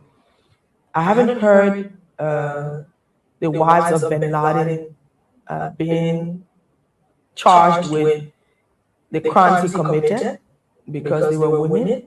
And the law says that crimes should not be transferable. These are the weird philosophy or logic they can be pushing, right? To justify their support for people that do bad things, right? How can you compare bin Laden and what your husband did? Bin Laden was not ruling America. It's possible that he planned that thing again, without his wife knowing. But you want to tell me for years, Taylor was fighting war and doing all those planning in Liberia, and Taylor is telling her she doesn't know? Even when he was president, she doesn't know that Taylor was harming the Liberian people. She could not come to say, you know what, I apologize to the Liberian people. The woman is not a good lady, you know? Do you still stay in contact with him? We have children, yes, we talk from time to time. Okay, she said we have children. They are not children, they're adults. She had one son by Charles Taylor, an old man. Unfortunately, he passed away, all right? But this woman is still in contact with this man, the criminal, in jail. But she is telling us that, She knows nothing about the drugs, you know. So the police have a reason here. Listen. There's a household of Taylor children that I'm responsible for. And does he support your bid for presidency? She's showing your household. Do children not have mothers? Joe Howard Taylor showing photos. That's not true. The children, they have their mothers. Their mothers taking care of them. It's not Joe Howard Taylor. The woman is a pathological liar. Is he proud of you? But we haven't talked about it. And no, we haven't talked about it. You know, he's incarcerated in England, and he's barred from getting involved in political activities. And here's what might surprise you most about running for president with the last name of Taylor. Your last name isn't actually a hindrance in your political life. No, it's not. It's a positive. It's helped you. All right. She doesn't know about Taylor War, but you know what Taylor did, or the name Taylor is positive to her. You know, listen to her. Yes, it has. Charles Taylor is still very popular in Liberia. That name is not a negative name for me at all. All right. The name Taylor is not a negative name to her. It's a positive. People still love Joe Howard Taylor still. So the woman, if she can protect her criminal husband, I mean, it's more likely that she is part of the drugs that are going on in the country, because her husband drug children, cut people's hands, and she supported the man throughout. She was enjoying and getting. I mean, her mother is sitting down, watching her husband murdering children and the whole plundering the whole country, and she was okay with that. She's a grave seeker. So the drug cartel, they probably indeed got in contact with her, the police. Let's see whether they can prove the case. But from day one, I never liked that lady. Again, I don't want to put my personal biases into what is going on. As I traveled to the length and breadth of Liberia. You heard her right, Bill. And it just surprises me that with... All right, Patrick, that's the little video that I just wanted to share. Joe Howard Taylor is not a good woman. It's not a good person. It's not a decent person. You know, so I wouldn't be surprised that she is part of this. You know, and you are talking about, oh, why the police and they can't respect her status. Patrick, that is the problem we have in our country. We protect status, then the integrity and the normality of the country. And so we support status as a result. People are suffering in the country. So if you commit a crime or you are connected to a crime, oh, definitely, wherever you are, whether you're going to heaven, they should arrest you. That's it, because you're a former president, you have the big title. So if you are connected to crime, they should go to your house, or they should invite you to come. No, they got to arrest you. You know, you are suspect of a crime. So despite your personal title or your big portfolio that you held or you had in the country, it does not excuse you from the law. All right. So I like what the police doing, but I think the fight against drugs should be holistic. It should not be sectional, Patrick. It should not be partial. It should not be political. Right now, what I'm seeing is political. It's one-sided. The president should also be investigated. The president's son was also connected to the drug cartel. But guess what? They only allow him to make a press statement, and that's it. Nobody is investigating Anura Tama or Jojo Boyka, one of them. All right? Nobody is investigating the man. The president himself got to be investigated. Where did he get the money to build a private presidential villa in his town in Foya? Where did he get the money from? Is it connected to the cartel? It could be. We can't erase that because the president has not told us the source of that money. When they asked him for us, he lied. The president told, let me change my word. My wife said I should be euphemistic. The president was untruthful. All right? They asked him, he said, it's the Mano River Union that is financing the project. Later on, the Mano River Union put out a statement and said, that's not true. They are not financing any project in Foya. All right? So where is the president taking the money to build president villa in Foya? Number two, the president is currently driving 2 Lexus SUVs. Those vehicles were not budgeted for. No, there is no budget line in the budget, the relevant year for those vehicles. But Joseph Boyka is not being investigated by the police. I'm seeing the young guy, Martin Colley now, is saying the police director is also connected to the whole drug thing, he putting a lot of information out there. So this whole thing, the president, when he is actually serious to fight crime, it has to be holistic. This fish start to get rotten from the head. Let's start from the president first. The president is not honest with the Liberian people. He lied on an oath. He took an oath to be honest to us. And he built a mansion in his own town, and he is not accounting for that. He's not telling them where the money coming from. And the people are ignoring the president because he's the president. The same thing Patrick is talking about, a big title. Because of title, you go after a little man or you go after other people. You are not going after everybody else. Joseph Boyka is not a free person. He's not a clean person in the whole saga, in the whole drug thing that's going on in the country.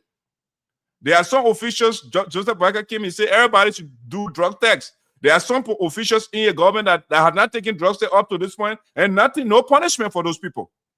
And as a matter of fact, why are you doing drugs there once or what? I mean, once. It has to be something. The department I work for example, that's a requirement. But what they do random. They don't even tell you. They're ready to say come for drug tests. But Joseph Boyka did their facade. They did once they do the drug one time. Okay, after somebody did a drug test one time, they can't take drug after that fact. So why you can't do it random? It has to be a random drug test to make sure that people are not actually taking drugs. But Patrick, this issue is not fair. I mean, I like the fact that Jewel, I mean, I don't like it. I mean, I don't have personal vendetta against her, but Jewel Howard Taylor is not a good person, at least from what I look at, from the evidence, from the plunder, the murder that her husband committed in the country. That woman has not apologized to the Liberian people. She's not a good woman. Okay. Oh, yeah, Patrick, if you want to say something, go ahead. But Jewel Howard Taylor is one of the devilish ladies in our country. For some reason, Patrick, before you come on, the women leaders in our country, they are not good people. I mean, I don't want to use, but I mean, I'm talking about the top. When you look at, for example, Ellen Johnson Sirleaf, she is not a good person. She supported Charles Taylor to come and murder the Liberian people. Jewel Howard Taylor, who is the vice president, or who served as vice president, she has not condemned what her husband did. So these ladies are not good. But go ahead, Patrick. Yeah, thank you, Esoteric. I mean, I think your views are very fair. Your comments, are fair enough. But let me say this: you try to implicate the president, and you want to implicate his family. You are creating doubts over his character, reputation, his leadership, and what he's doing. But let me say this. I did not see Talbot. No, I did not see him. I wasn't born, even when he was executed. But I have read extensively about Talbot. I have followed his speeches. I have read his programs. And everything about Talbot I have read about, and I've listened to historians. Look, if Liberia has ever got any well-intentioned presidents, there are just two we can name in Liberian history. Two presidents that are well-intentioned about the country. Just two presidents that are selflessly intentional about improving or intentional about the condition of the people or intentional about making the country what it's supposed to be. Just two presidents. And they are William Richard Talbot and Joseph Newman Boyka. No other presidents have ever loved Liberia. Come back? Are you serious? Are you joking? No. Let anybody call on this program today. Somebody who saw Talbot, somebody who knew about Tubman, somebody who saw those operations, saw Taylor's operation, saw Ellen's operation, Weir's operation, and now Boyka's operation. Let them come and tell me say, Patrick, you are lying. I have not come across, I have not read about any president so intentional about Liberia's democracy or Liberia's growth, Liberia's progress than Talbot. And currently in my time, before my own eyes, I never loved Liberia. Ellie was only fulfilling her desire, for destroying Liberia, or for raising funds for Liberia to support Taylor. The ACDL manifesto was why Ellen Kidman fulfilled. She wanted to be president, and she formed ACDL. She and Sawyer and others, Harry Greaves and others. So, because she wanted to be president at all means necessary, though they didn't give her a chance, and so at least she paid some more chance and became president. In 12 years, what did she do? She never loved Liberia because she said, bring the marshal down, bring down a constitutionally, constituted government. Bring it down. She never loved Liberia. Then you can't tell her? No, he never loved Liberia too, because he said no monkey white bamboo jaw. That was the reason why he forced himself in the elections and became president. Ellen, I feel with Ellen already. Come to George Weah. George Weah said he was not a politician. He's not a politician still after being president, but just because people asked him. So Weah did not come to be president because he loved Liberia or because he wanted to help Liberia or because he wanted to liberate Liberia or improve Liberia. He came because people pushed him. I mean, some of the progressives who never found a way through, they said, no, let's go behind the picking here. Say he's popular. We can make him president and pass through and be stealing for the country. That's how he became president. Boycott said, whenever the case, even in my old age, I will rescue this country. I will liberate my people. I will save them with distinction, with selflessness, and with everything that I've had. And exactly he's doing that. So nobody should destroy the government from fighting this drug thing by implicating the president.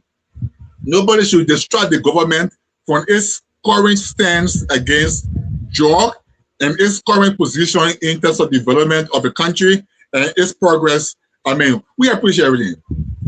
We have to go beyond this. It can't be, let me let my thoughts. Okay? We must go beyond this thing. And we must be grateful to God that at least in all our struggle, in all our failures as a nation, in our quest for a good leadership, that God said, today I have answered your prayer, and Boyka will be the one, at least I have given the time to serve you. And he's doing it. For the visa issue that you're raising, the visa issue, the president said from the initial stage that he had no idea how it got to FOIA. He had no idea. And so it is there. It is Liberia. It is Liberia's development. It's FOIA in Guinea. It's FOIA in Sierra Leone. It's FOIA in America. It's FOIA in Russia. No, FOIA is in Liberia. Whatever is there in Liberia from Boyka's administration that is built there, it's for the Liberian people. When he leaves, when he leaves office, it lives there. It lives for the people. The people will use it. Will use it. That's our property. That's our development. So let's leave that thing alone. I mean, you're reactions and adequate institutions. Don't leave the government alone. Let the government work. Patrick, thank you. I think we are living on the man you'd say is one of the greatest presidents in the history of Liberia. Joseph Boyka, we are living on his watch right now as we speak. As we speak right now, Guinea has captured our land. Okay, that's number one. Number two, I just pointed out to you and you are defending it. When Joseph Boyka is doing something illegal, then Patrick will tell me, oh, you know what? Those buildings, when Joseph Boyka dies, Liberian people will sleep in there. Okay, Patrick. Then the fundamental question is the mansions that Charles Taylor built. Though American Liberians, even including though they built, how many Liberians slept in those buildings? How many? They are all rotten buildings and abandoned buildings all over the place right now.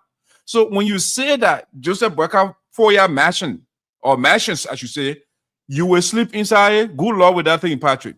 All right. But we should not, defend one ill and impugn another one. All right. They do it across the board. I support Josh Weah, but I said Josh Weah was wrong to have built personal houses for himself. I'm not for that. Okay. The same thing, Joseph Boakai cannot vilify Judge Weah for building personal houses, and he's doing the same thing. And Patrick is justifying that. All right. It is wrong. Joseph Boakai cannot tell us mansions been built in his hometown. And Patrick is saying that, oh, Joseph Boakai does not know who is in charge of the country.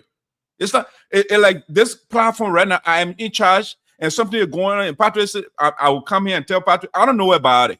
Who am I? What sort of leader am I? Joseph Boakai, when Patrick says that Joseph Boakai doesn't know how mansions been built in Foya, that means Joseph Boakai is not in charge of the country. He's a puppet just sitting down in the executive mansion. And that's why we didn't elect prophet or puppet. No.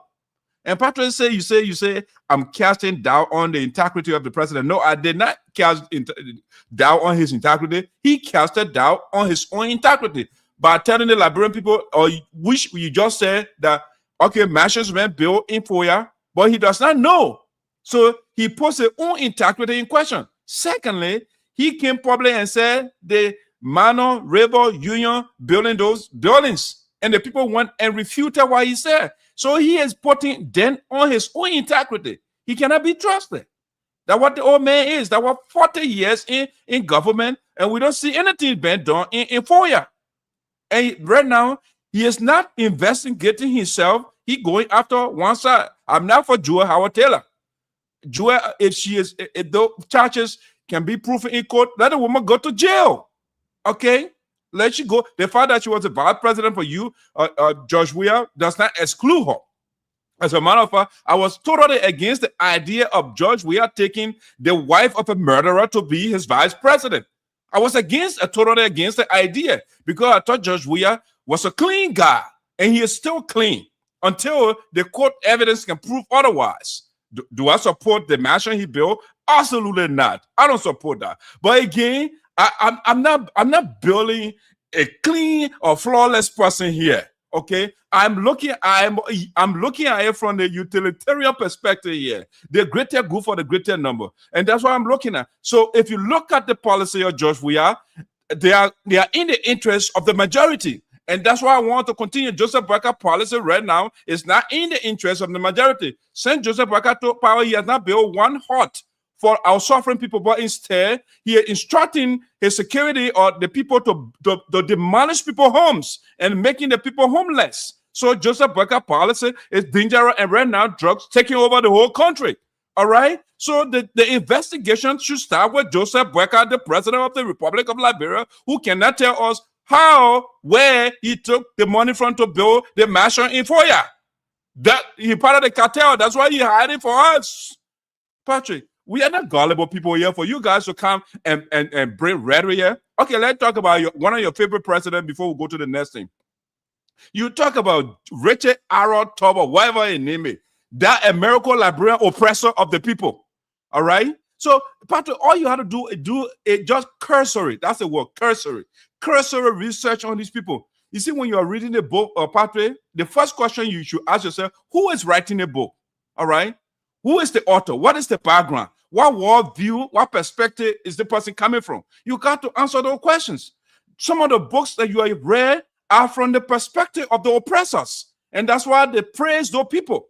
All right? But if you ask the opposite side of the equation, so if you ask the progressive, but that were fighting Tober or that topple Tober, you will get a different total perspective. So if you read, for example, a little history, a little research, William Arrow Tober continued the one-party system in the country. That's one of the reasons why he was toppled. He did not say, okay, you know what, I'm against the old system.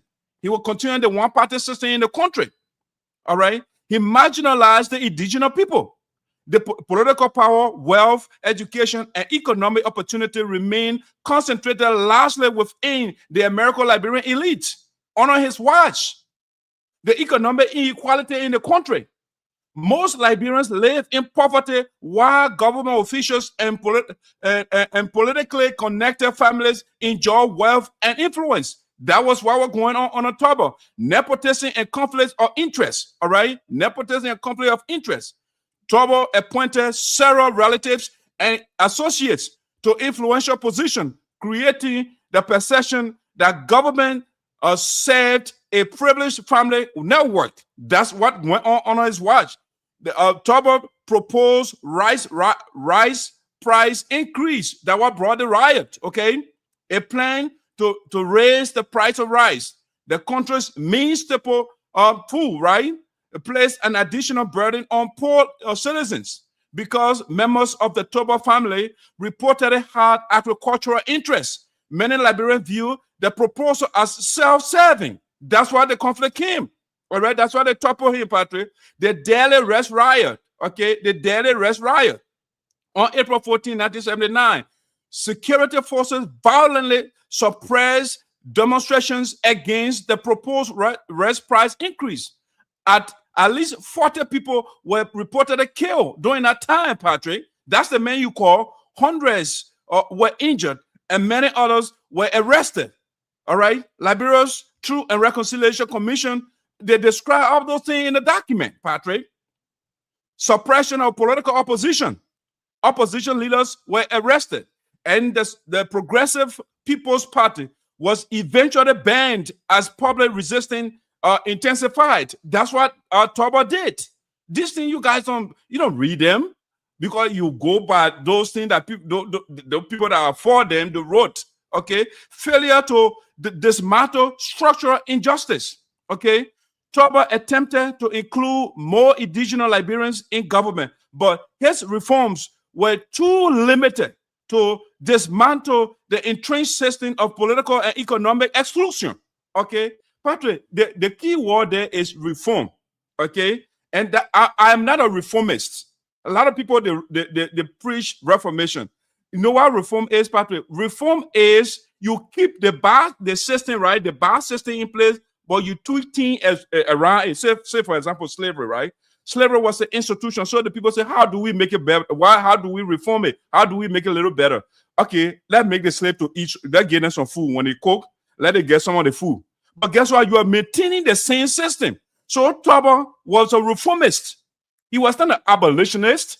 He didn't say, let's abolish the system that was oppressing the majority. No. So people, Patrick, these people, they are not good. Joseph Boyka, we are living, you and myself, we are living on a watch right now. So you can't tell me anything about Joseph Boyka now.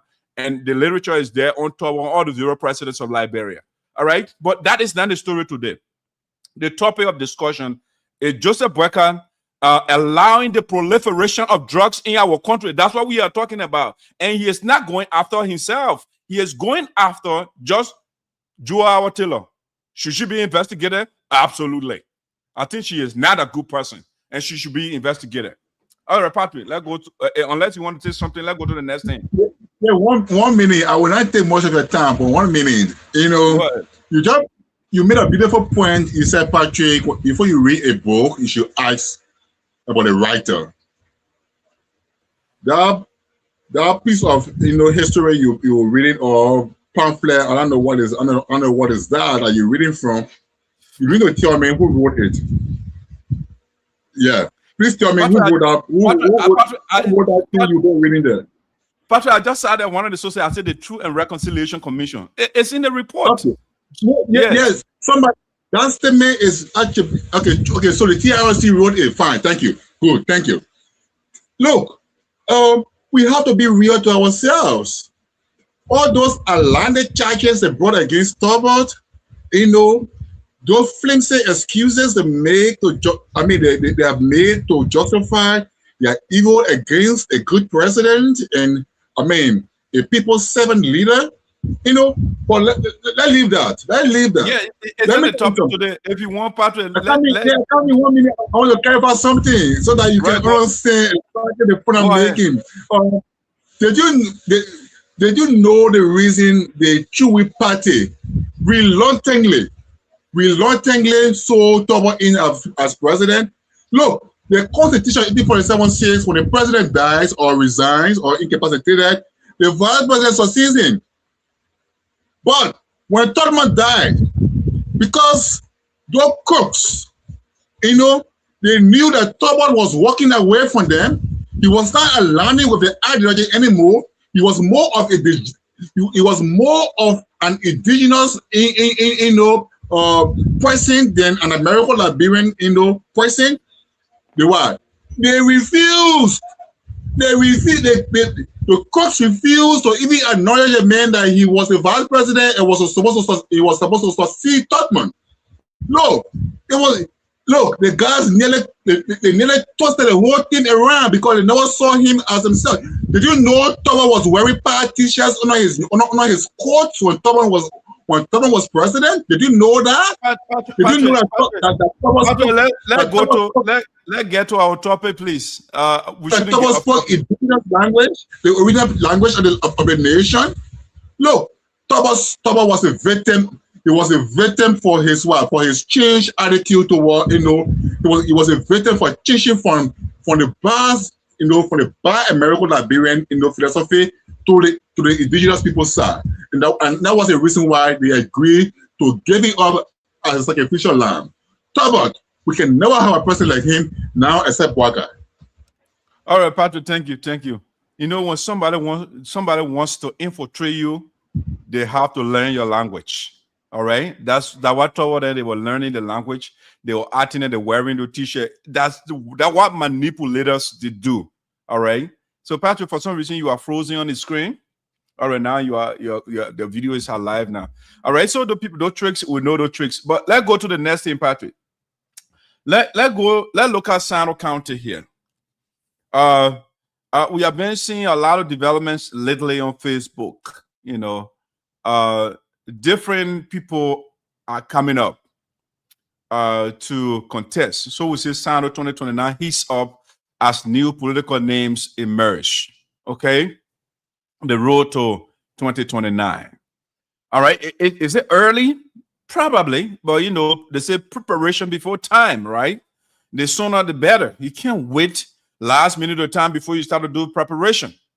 So, Patrick, I think a lot of the political forces, maybe you are seeing other things which I will allow you to explain, but a lot of the political activities that I have been seeing on Facebook, a lot of them, they are tilted towards District number 3, Sinoe County. All right? A lot of them, they are tilted towards District number 3. And I think I know the reason why a lot of the people, they are focusing on District number 3, Sinoe County. Patrick, part of the reason is the behavior, it's the nonchalant, it's the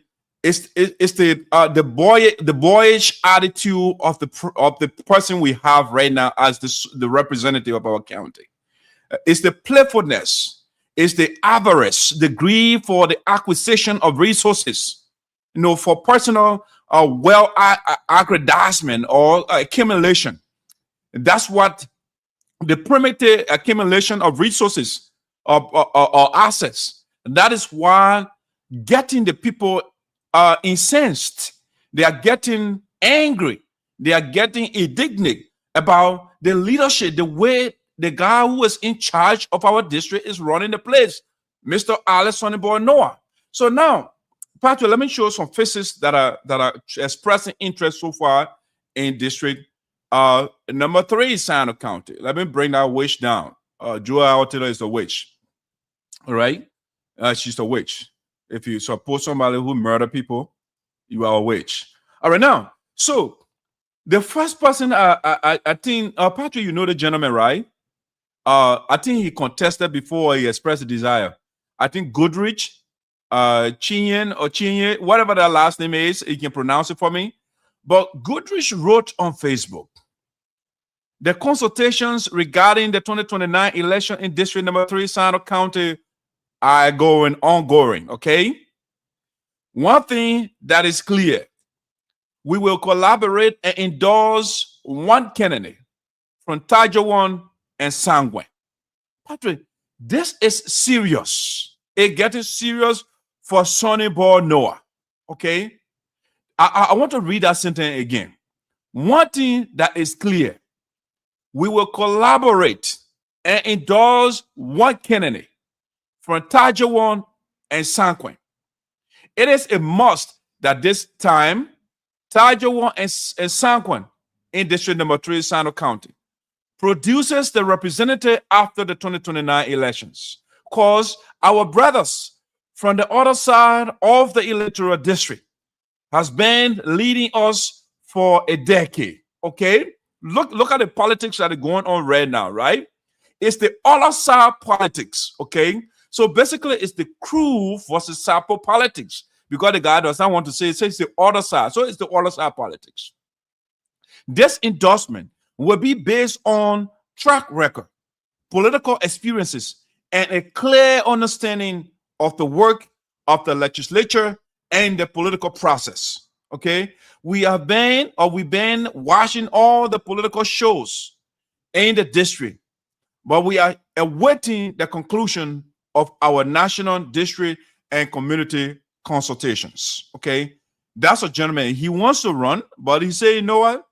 We're going to endorse one person from the other side, because the other side, you know who is in charge of the other side right now? That's Sonny Boy Noah.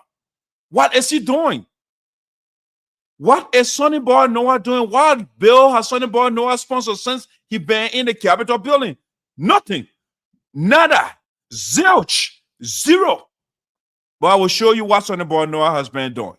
And that is why other people are coming up.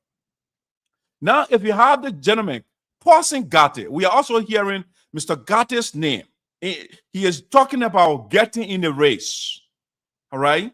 Mr. Gatti, when it comes to the protection of the Sapo people, that's somebody that people will be looking at. He has a huge influence in the district. You can't minimize Paulson Gatti. When Sonny Boy Noah was nowhere, when the man was, a little boy, this is the man that stood up for the people. When Charles Taylor was trying to extinguish the Sapo people, he stood up. He said, no, we can't sit down here and Charles Taylor and rebels and Joel Howard Taylor and they can't wipe us off the map. And he stood up for our people. This is the man that Sonny Boy Noah putting him off on every day on Facebook and talking down to him. The man had no book. The man is illiterate. He said all sort of things. The man that defended Sonny Boy Noah, Paulson Gatti, is in the race. He has expressed the desire to contest in 2029 in district number 3 to replace Sonny Boy Noah, who is wearing sunglasses in the Capitol building. Even though sun is not shining in the Capitol building, they say sunglasses. Okay, that's one gentleman. Another educated son of Sinoe County from district number 3. I know the brother. He lives in Philadelphia, Pennsylvania. It's Reverend Morris Mane. Okay, he's a reverend. The man just got a master the other time. Okay, so he wrote. Mr. Mane also wrote on Facebook. District number 3. The people have spoken and requested that we be present in the district this December.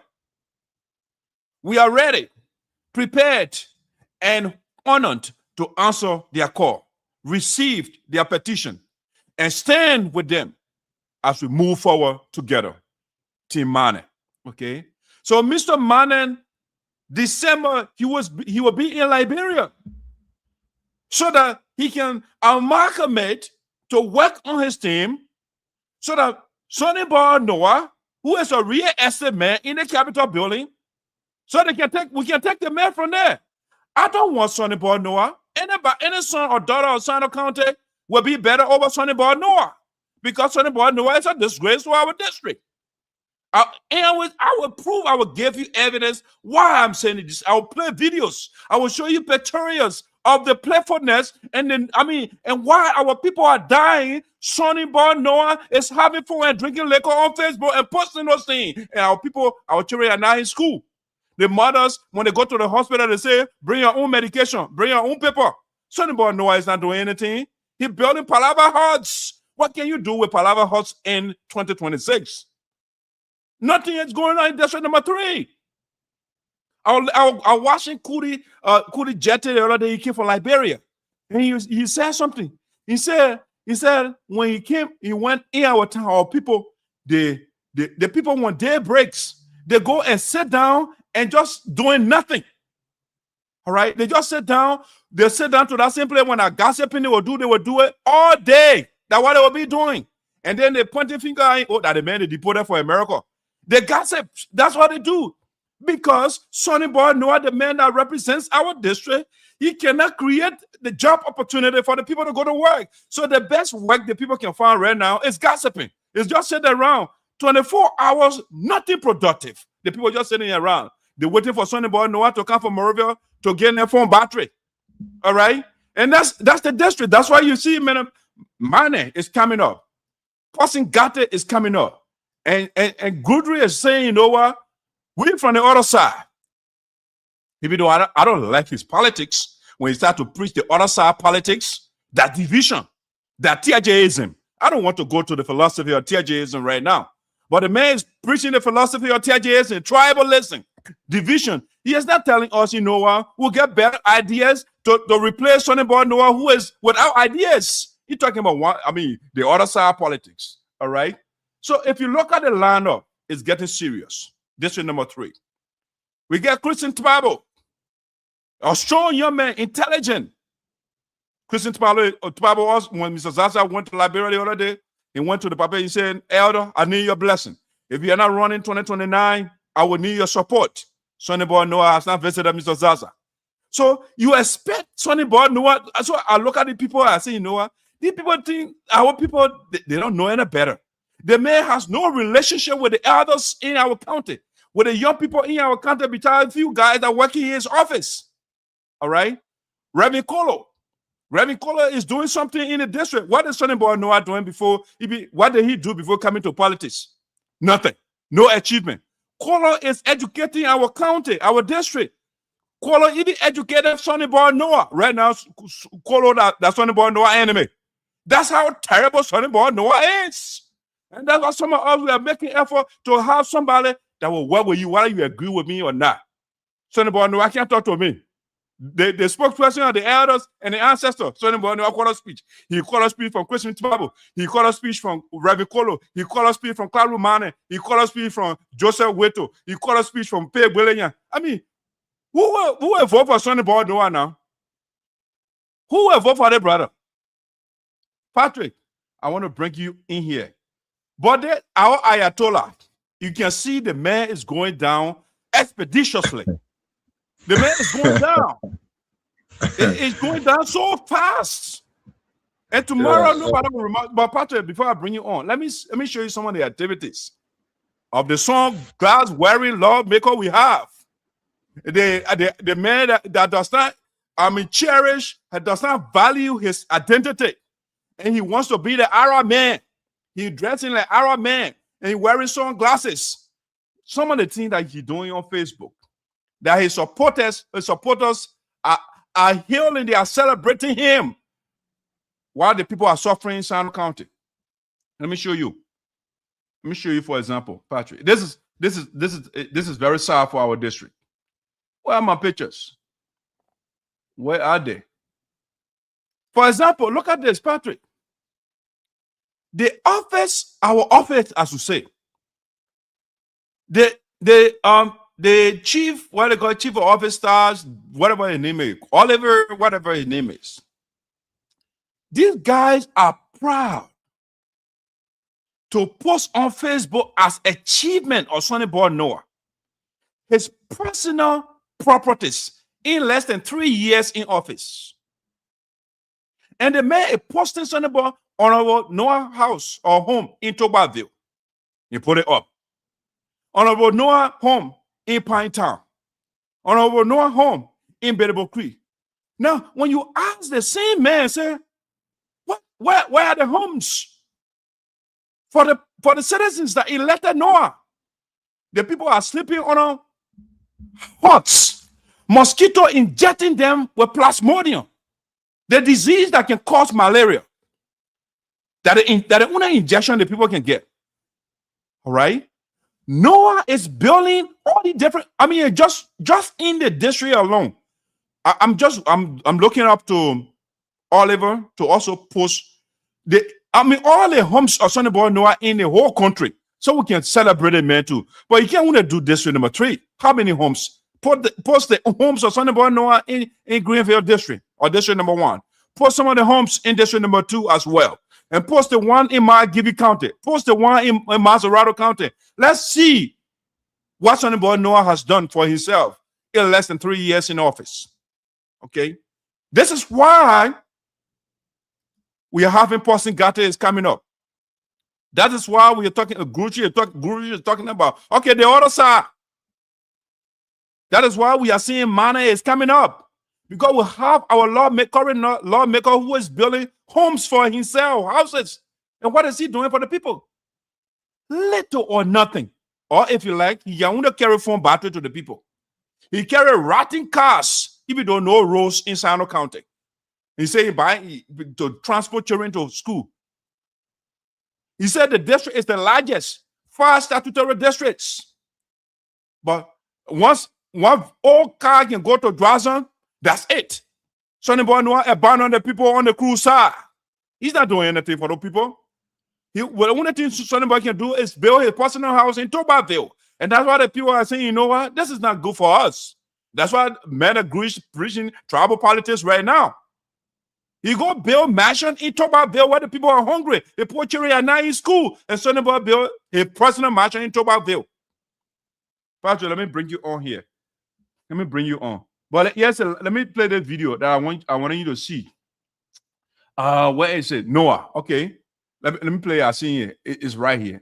That is the latest video of our lawmaker. Let me play the video so you can see it. It's bad for our district. We have a man that is not thoughtful in our district right now. Let's look at the video.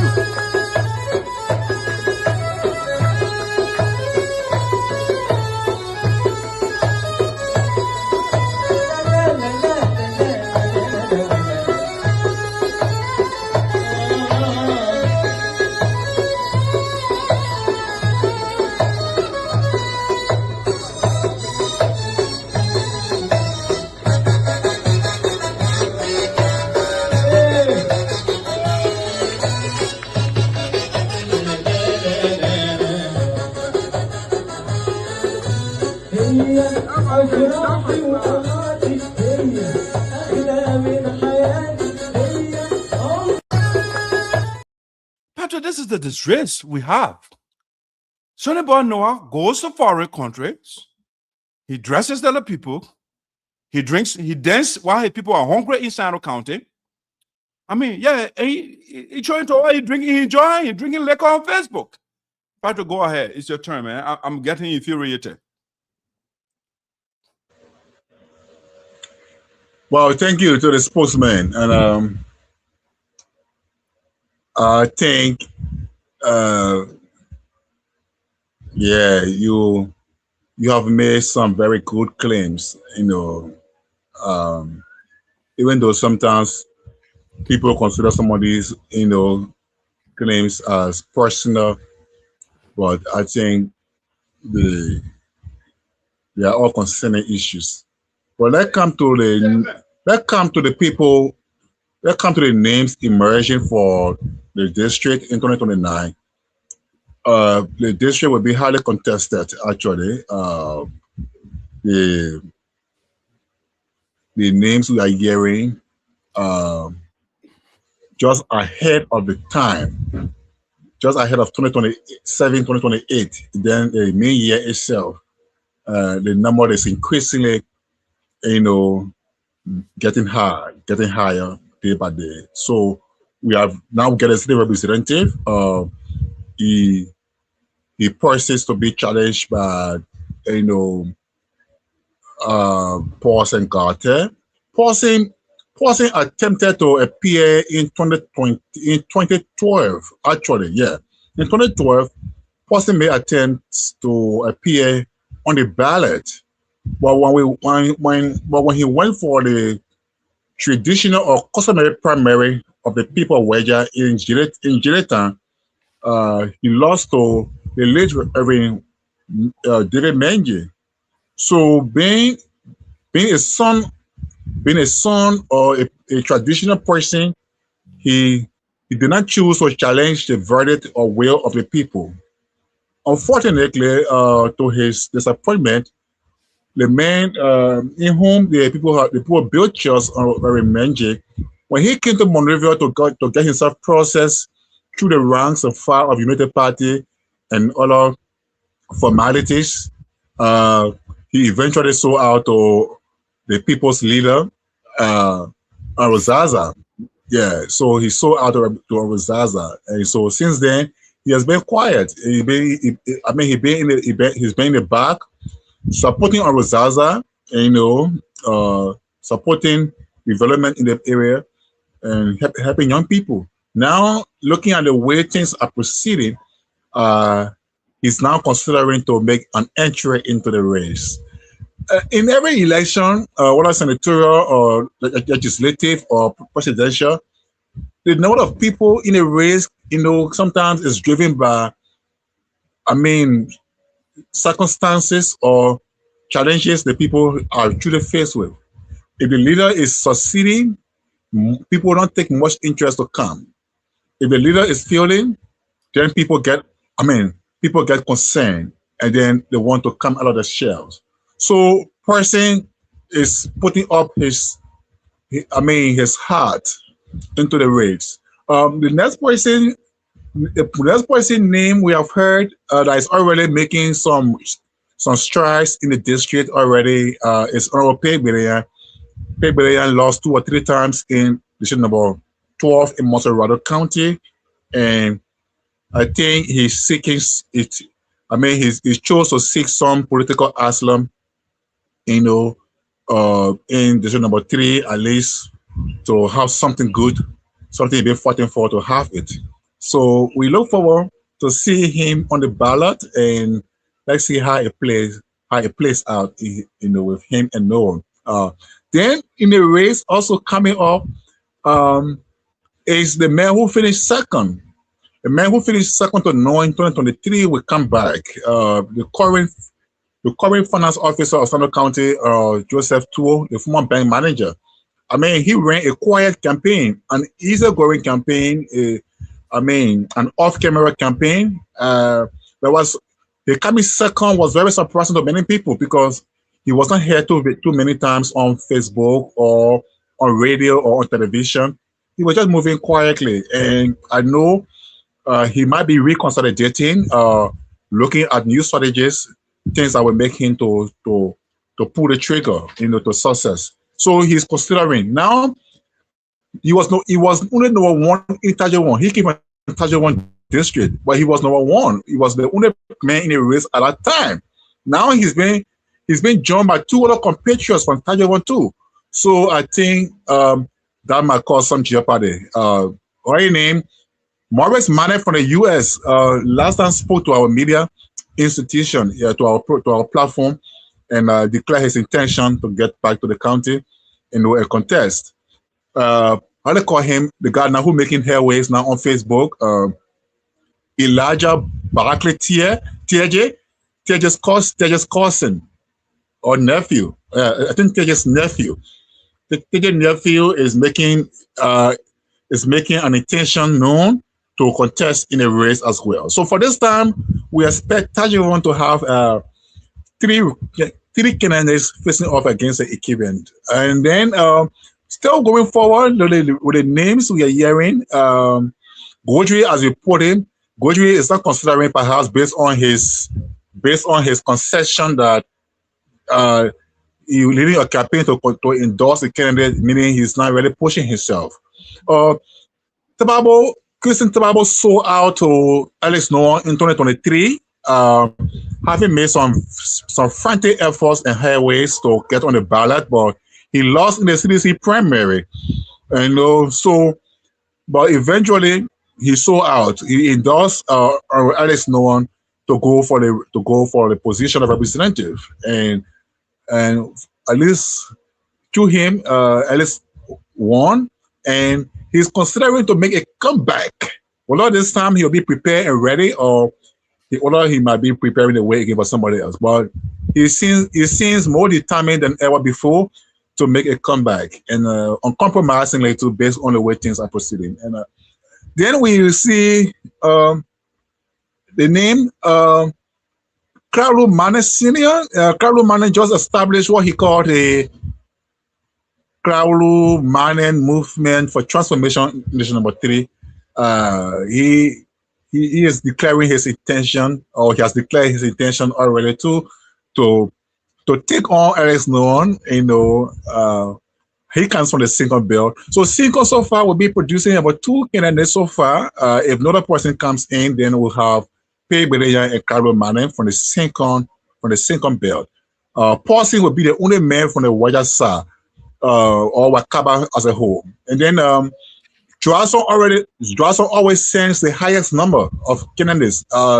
Johnson doesn't believe in the thing, let one person go. No. So Johnson always sends in more people. And the Iron Lady who can tell perhaps will be John. She remains undecided because the Secretary remains undecided until 2027.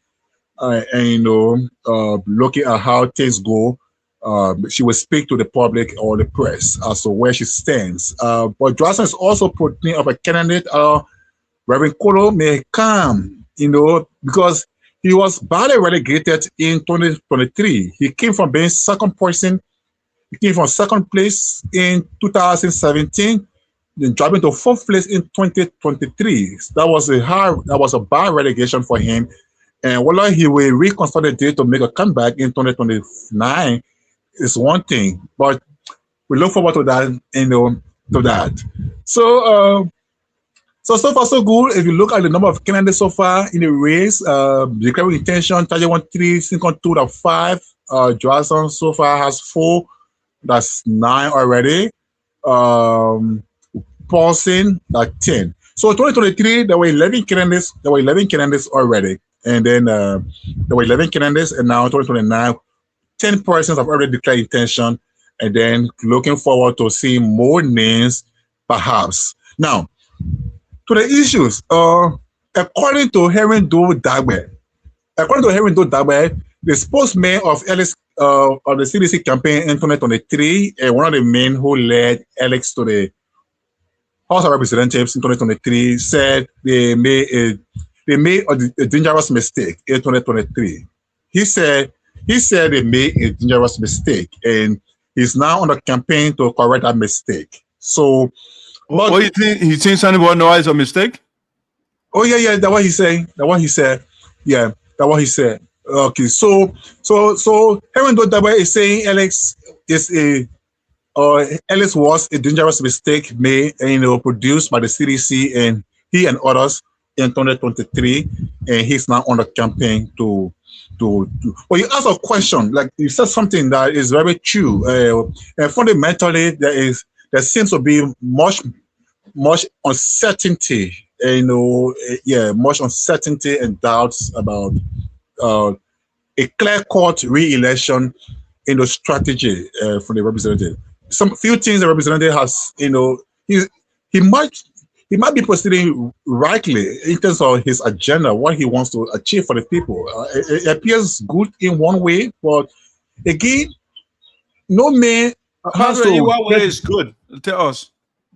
Okay. So, for example, if I say it seems good in one way or the other, for instance, in Prafa, for example, he looking at the issue of education for the young people there. He put about elementary school. That's something that that is sellable. Then in I think Toberville, he said he put out a youth center there. Okay, that's something. But what a youth center is something young people really need a country. Rather than employment opportunities. That's one thing to whether it can sell or not. But that's one thing he did also. And then somewhere I think in Bilokri, he said he renovated the city hall and in ENI. We shouldn't put this in our people's mind in the first place. I'm coming.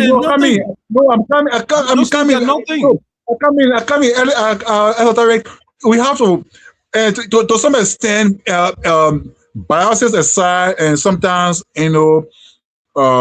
we have to sometimes be objective. That's the reason why I'm pointing out these things. All right, objectively, we have to be objective, irrespective of whether we're supporting or not. And that's the reason why I'm pointing out why you are in speech. What you rely on. Okay, yeah. So I left this beautiful patriot house, hardworking, very receptive young woman. She's one person too. So Madam Siri Pine, she carries a traditional name of a people from Pine Town. So she's Siri Pine, Helena Siri Pine. So she was in a race in 2023, and very obviously, she's making a comeback. Very obviously. So in fact, one of the iron ladies in the race, that's Manajabide 40. Very, pragmatic and, excelling political figure, but we don't know what happened in 2023 that she was also relegated. But we don't know if she will make a comeback, from the Johnson belt. Yeah, so continuing with what I was saying, for instance, these things that no one claims that to be achieving, as accomplishments for the people, that to the extent that he came out on the air and said, since 1964, when the district was created as a foreign representative, coming all the way to Darlington Tier and now Waba, Zaza, he looked at a few things and say he is the best representative ever. He is the best. And one thing again, when you say these things, you provoke the ancestral spirit of the people to rise up against you. Because if no one, for example, as they are claiming he's succeeding, why is there so much criticism and attack on each other? Why is the fear? For example, this guy or TJ, when TJ went home the few days and he decided to help the people, he gave his people $2 million. After he no one gave the people $5 million, right? Now no one's supposed to come back to say, where the man got the money from? What is his source of income? Why should he give the people $2 million? But they didn't ask also why a representative will look at $5 billion when the people need, when the young people don't have, students have seats in the classrooms, no seats in the classrooms, no chairs in the classrooms. All right, the people live in, virtually abject poverty, no agricultural system for the people to improve themselves. But you tell $5 million, you say you fulfilling campaign promise. Now they're not making back to say, okay, my people too need something. I'm giving them $2 million. Then you're supposed to come back to attack the man. And that attack, for me, I call it a very scary tactic, because a representative, as a Senate representative, should not be the one attacking people what they do. Every time people do something, they come to attack. Anybody, anytime somebody declare intention to say, I will come into contest, supporters come to attack. No, they should not be attacking, but rather be selling and defending what the man is doing. Oh my God. I'm sorry. Yeah, I'm sorry. Yeah, I'm sorry. Yeah. They should be defending.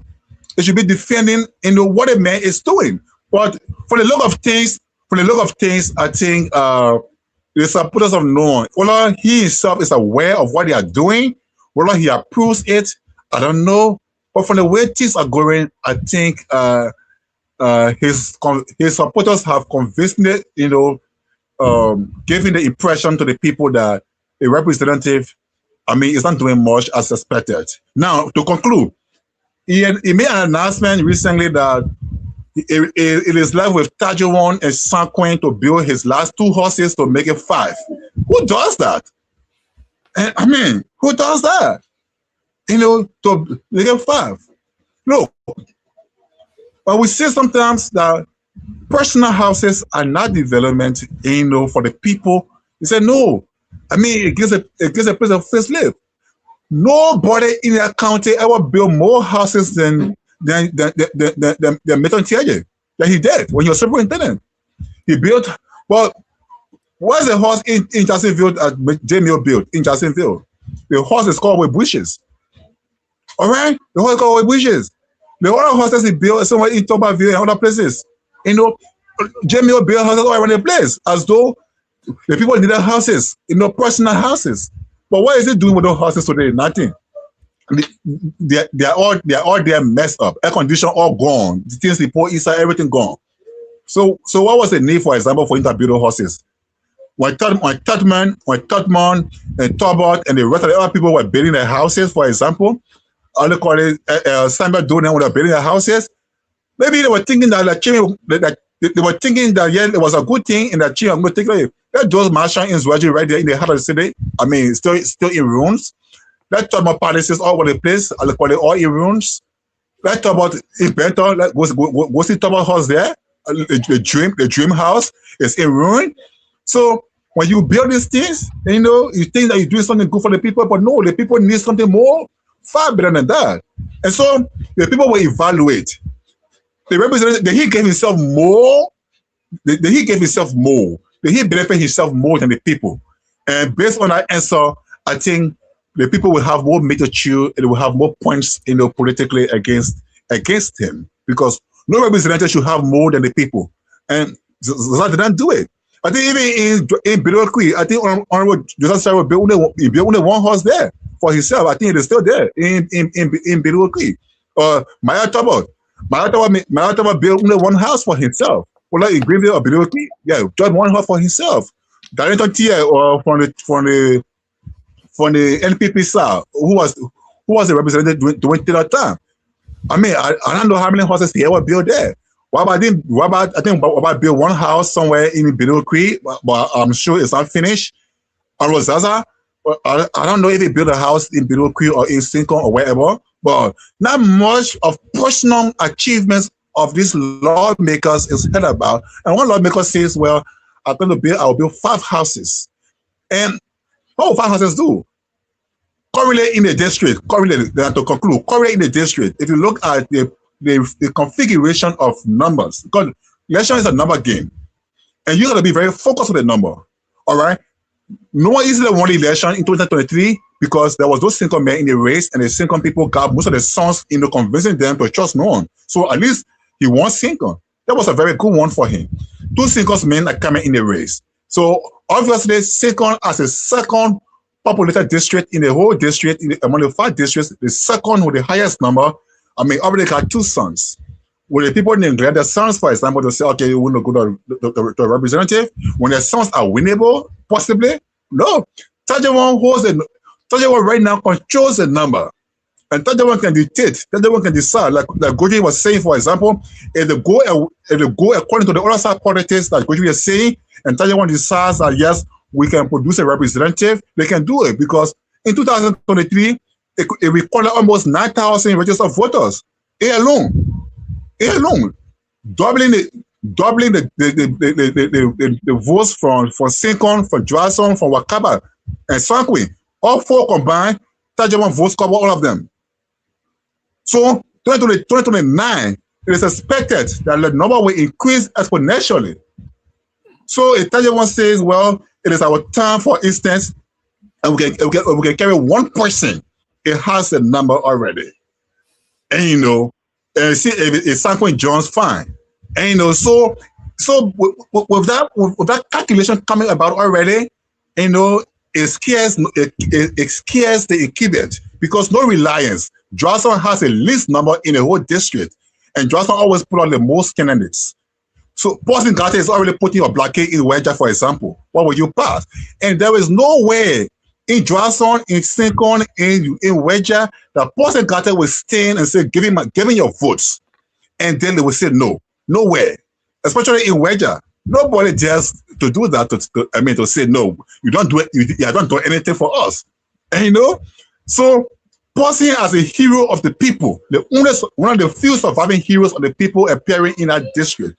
Even if he appears in Johnson, where no one in the race, they would prefer Posing over no one, because they know exactly what Posing did for them. And as a warrior of the people. So the whole thing becomes complicated right now at the moment. It's a zigzag thing, and there is no certainty that the representative, is on the path of re-election. But again, anything can happen in elections, and the representative, as he is, he has a keeping advantage. All right, he has a keeping advantage. But I think with the current team he has right now, that is riding on propaganda rather than PR, public relations, he needs to recalibrate and reconstitute his team. The only way I think the people can really reason and see something coming out. But for now, no, we don't see it possibly, selling out there for the people of District Number 3. Yeah, Patrick, wonderful analysis there. Wonderful analysis. And again, we Sinoe County, we have history, or Liberia as a whole. Yet we brought the late Mabutu Nyimpa, and he was given just 1 term. The people brought Milton Tiaji. They gave him 1 term. Yeah, we can go down the line. Okay, so Sonny Boy Noah for sure 2029. He will be out. Yes, because Mr. Noah is in the Capitol building for himself and not for the people. Okay, so Patrick, while you were talking, I was putting some pictures. You know, initially we started with Mr. Gate, whom you just rightly said that Sonny Boy Noah cannot be even in Johnson. The man Sonny Boy Noah cannot be passing Gate in Johnson. Okay. Now, besides that, we have Chien or preaching the tribal politics, again, which I'm against. I want the men to bring ideas. All of them that are coming, I want their ideas. And that is why I have not endorsed anybody. But, I mean, I prefer somebody else over Sonny Boy Noah for sure. That I can tell you. Mr. Manning has also declared his intention. So we'll have 2 Mannings in the race, okay? Mr. Manning in the U.S. from Philadelphia, December, he will be on the ground. The people want to petition the brother to come and liberate our district from Sonny Boy Noah houses. The real estate men we have that building houses. He got 3 already. He said 5 statutory districts and he need 5 houses in each of those ones. I know after that, Noah will be building houses in each town because when he goes to a town, he got to sleep too now. Then after that, Noah will build a house in each village. You know, it's about him. It's not about the people. So, yeah, we are also hearing, like you said, Helena, whatever the name we call it. You know, Helena is coming back. She contested before. Sylvia Talley contested before. She might come back. We never know. Kali Jebele Foley, she I don't know, since she was relegated by Sonny Boy Noah. She has gone in a political coma. We don't see her, any activities on Facebook. Yeah, we don't know. It's still time in the future, you know. We're also hearing this young lady, Mazina. They say she wants to contest as well. She angry because she supported Sonny Boy Noah, and Mr. Noah has turned against her. All right, Sonny Boy Noah does not want to talk to Mazina right now. So we are also hearing Mazina has a political aspiration for Sinoe County District number 3. She went there, she built a house, everything now. So Sonny Boy Noah cannot tell her anything. She got a house in Pinetown. Sonny Boy Noah get a house in Pinetown. So what would Sonny Boy Noah run on there in Pinetown? All right. So Mazina, we are also hearing that. So it's going to be bad for Sonny Boy Noah. All right. It's going to be very, very terrible. Yes, for the brother. So the few people that are jumping around for him, yeah, let it go ahead right now. But it's going to be bad for Sonny Boy Noah. For Mazina and all to come, they're getting angry. The woman used to be on Facebook campaigning for. She went to Liberia and Sonny Boy Noah said, "I'm not talking to you." You know, the idea of Noah cutting off speech is a bad thing for him. You know, I mean, how do you win people over when you're not all the ladies? Imagine Sonny Boy Noah is not talking to Chris. Councilor Talley. Helena, she's not talking to Gali Jabele Foley, all these different people. Right now, since Manning declared his intention, now Sonny Boy Noah will not talk to Manning as well. You know, he will not talk to he was not talking to the gentleman anyway. He's not talking to Paulson Gatti. He's not. Look at all the flyer. Christian Pablo. Patrick, he said something that Christian lost to Sonny Boy Noah during the primary. No, Sonny Boy Noah cheated. I followed that process carefully. They even sent a team from Morovia to go and conduct the election. What did they do? They were, Sonny Boy Noah, they chased Christian Papa with machetes and knives, with sticks. There was no election hell. The next day, the guys came from Morovia and declared Sonny Boy Noah the winner. That's what they did. Christian Papa did not. He wasn't defeated by Sonny Boy Noah. No. All right. Sonny Boy Noah is not talking to a teacher, the man that educated him, Reverend Kolo. The man went to Kolo school, and he's not talking to Kolo. He's not talking to Klalu Mane. Klalu Mane, another powerful gentleman from the Sincon Bell.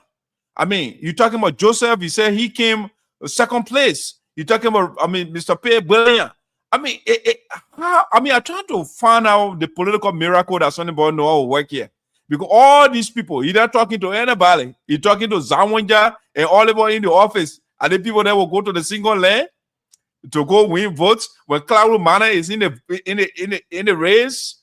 How is that? Sabuwa Claudio. That the man in the race, then you will carry Zawanja there. The man who says so the board don't call the people for birthday celebration. I mean, that's how bad it is.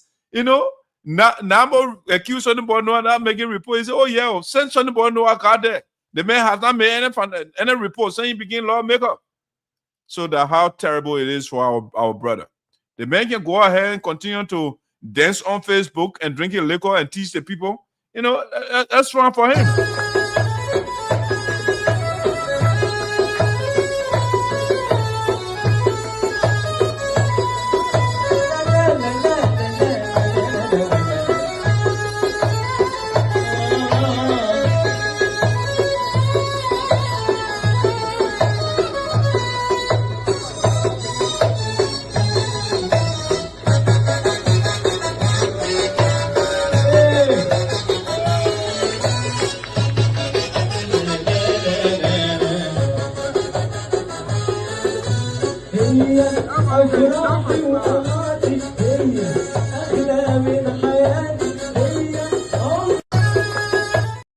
Yeah, that's how bad it is. So, Patrick for our district. Son about Noah, he's on Facebook drinking liquor, dancing with our girls, you know, dressing, wearing Gucci slipper. I mean, it's all about him. It's not about the people. You know, it's sad. I can remember when Mobutu was elected, you know, something given that position. Oh man, what Mobutu, man, we ran campaign for the mayor. The mayor won't give people anything. You know, that's when the boy Noah now is all about him. Once it's not about him, it shouldn't be about anybody else in the district. All right, so Patrick, let's do the last talking point here. Son about Noah is a political, a corpse, political dissident, you know, political dead man, basically. All right, so he's finished. He can go when he leaves power. He can go celebrate his multiple houses. You know, he can go join TRJ so they can look at their houses. You know, we see whether they will be able to maintain that. So, Patrick, the last thing I want us to talk about before we call it a day is the US US and Liberia. Joseph Boakai, basically the man who you say is the best president for Liberia. Okay, the best president for Liberia. I mean, let me play the video. All right, a quick video here, Patrick, so you can see something. What a Nigerian man said. If they choose, Liberia did not choose that scientists should come to them. They didn't choose that intellectuals should come to them. It's criminals. And they say if they choose. Liberia did not choose that scientists should come to them. They didn't choose that intellectuals should come to them. It's criminals. And they say if they Patrick, think about that stuff. Liberia did not choose for scientists. The man that Patrick said is the best president, and him and William Tubber. Okay. Joseph Boakai did not choose to bring scientists to Liberia. He did not choose to bring intellectuals, to bring engineers, to bring mathematicians, to bring thinkers to Liberia. Joseph Boakai, whom Patrick said is the best, has chosen to bring criminals to Liberia. And let me show you the criminals so you can see them, Patrick. Your best president, bringing criminals to our country. Yeah, the criminals. They put them in chains. Joseph Boakai preferred criminals in chain coming to Liberia. They're bringing intellectuals. They're bringing scientists. They're bringing computer engineers. Bringing civil engineers. Bringing people that will improve the condition of Liberia. No. Joseph Boakai is taking criminals. And why is Joseph Boakai taking the criminals? Oh, Patrick, here's why. Here's why. U.S. agreed to pay Liberia $5 million in connections with deportees. All right, documents say. That's why. Joseph Boakai wants $5 million. And that is why he said accepting criminals. The Trump administration approved a $5 million payment to Liberia in connection with a deal to send migrants instead of saying criminals. criminals there from the United States, according to internal documents revealed by the New York Times. Okay, so the State Department documents show why the United States directed a grant to the West African nation, which announced this week that it was accepting up to 1,200 deportees over the next year. Patrick, the president, Joseph Boakai, is horrible for our country. Patrick, you know why China is the way it is today? China was a backward country, okay? It was a backward country. So the Chinese, under Deng Xiaoping and others, they said, how can we improve the lives of the people of China?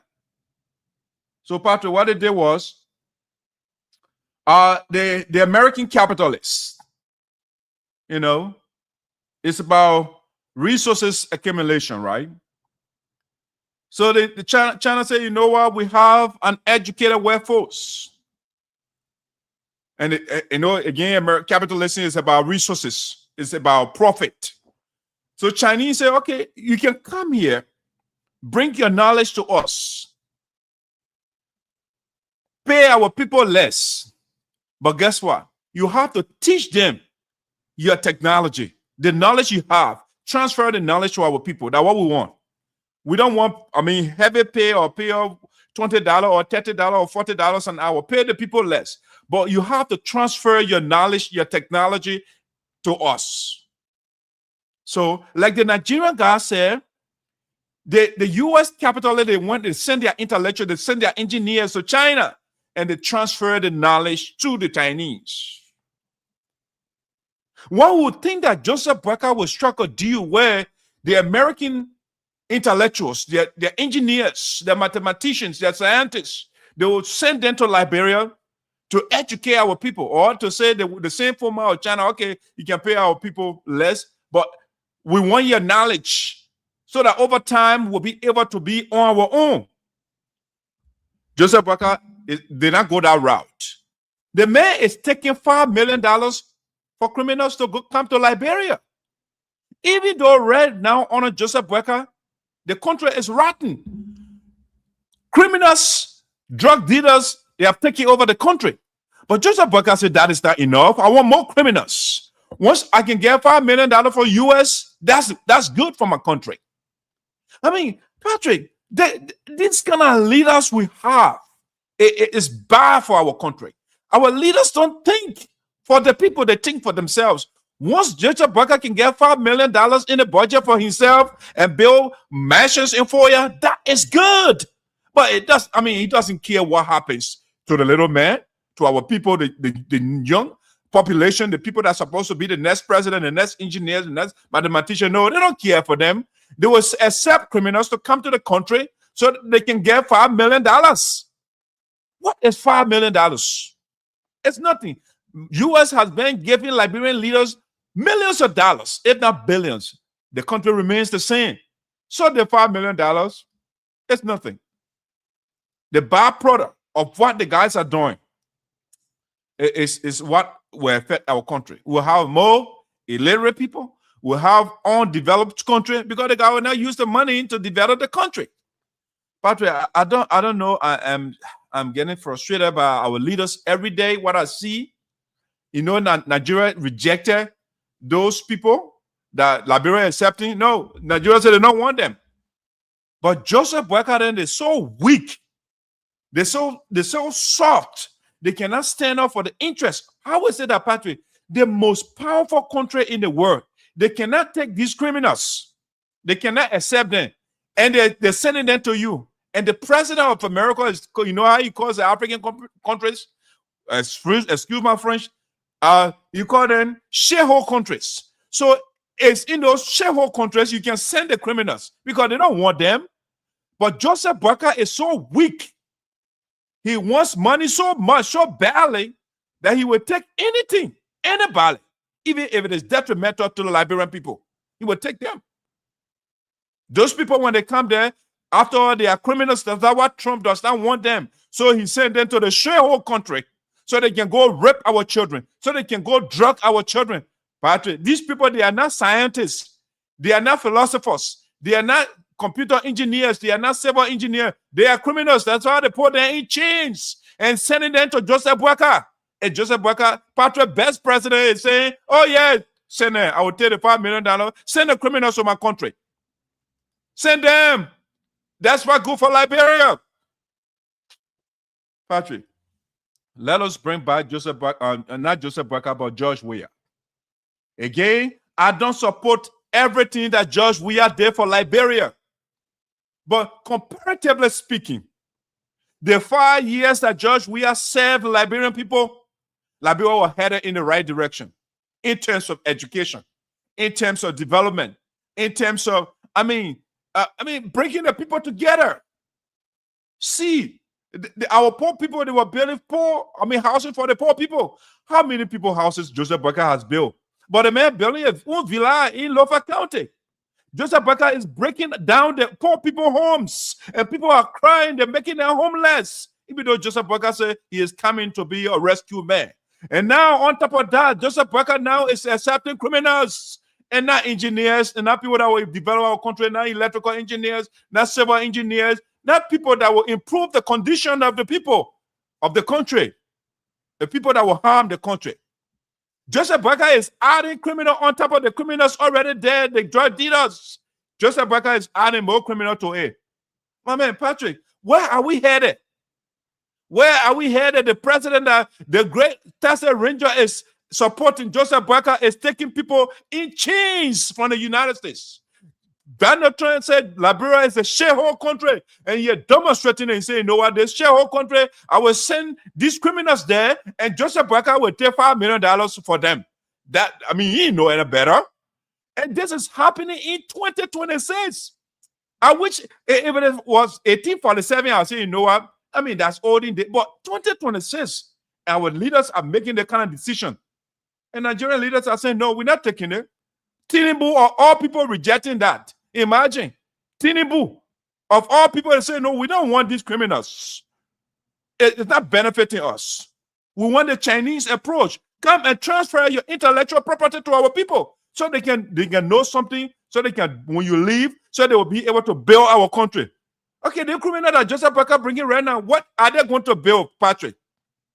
What are they going to build in Liberia? The criminals. They are criminals. They are harming people in the U.S. They violated the laws in the U.S. But Joseph Boakai said, you know what? I want the $5 million, man. That's good. That's better. It's better than protecting the interests of the Liberian people. So Liberia is a dumping site for the United States. They dump the criminals that U.S. doesn't want. They send it to the shithole country. Joseph Boakai will take it. He will take a picture. Trump will flatter him and say, oh, man, you speak good English. And Joseph Boakai said, you know what? Patrick, best president, send the criminals from my country. I'm good with that. And he's smiling about it. He's taking picture. Thumb up. That's a good thing Trump doing to him. Patrick, man, what's your talk, man? Let's share your talk so we can call it a day. But Liberia, a country that has been in existence for 179 years, and nothing is improving, but we're seeing our leader making bad decision after bad decision. It's just sad. Yeah. Thank you, CEO. Thank you for your thoughts.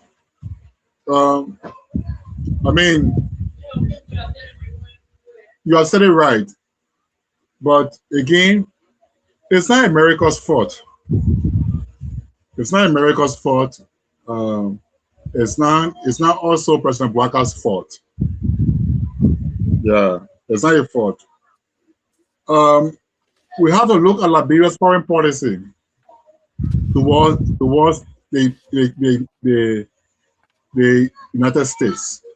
What is Liberia's foreign policy? And what the country stand up to?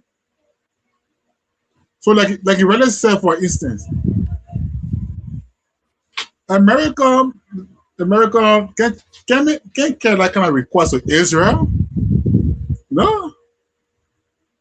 Can't give that kind of request, that diplomatic request, carry to Israel. America can do that. America can do that. So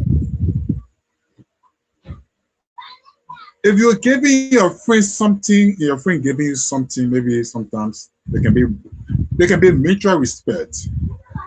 But Liberia as a failed state, does not have the balls to even look at America's face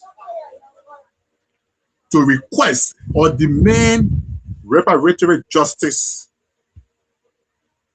between 1926 to 1946.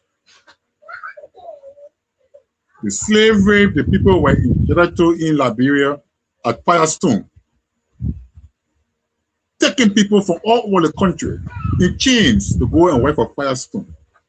If they were in Kenya, for instance, if they were in Nigeria or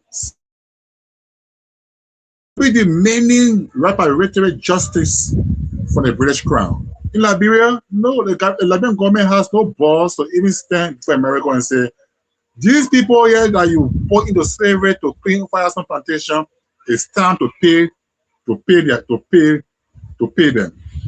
Pay their children, pay their grandchildren. That injury you caused to the people, the parents, and to pay them. But we can do it. Then so we are, just what we are. But it's sovereign.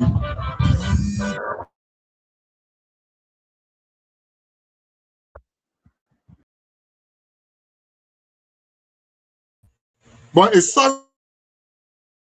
A sovereign independent country that is self-dependent. I mean, we'll ask some questions. We'll ask America, why is it you can't take them yourself? What happened? What happens to America that America can take them? All right? Why is $5 million to give a country? Is that President Blocker's fault? Maybe. Who's for Patrick? It's America's fault now. How is it America's fault? Huh? Good. Yes, hi, America. Yeah, it's America's fault.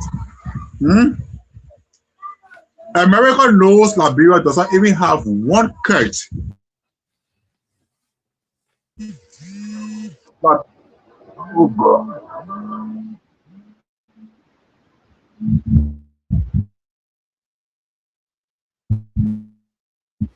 All right, Patrick, you okay there?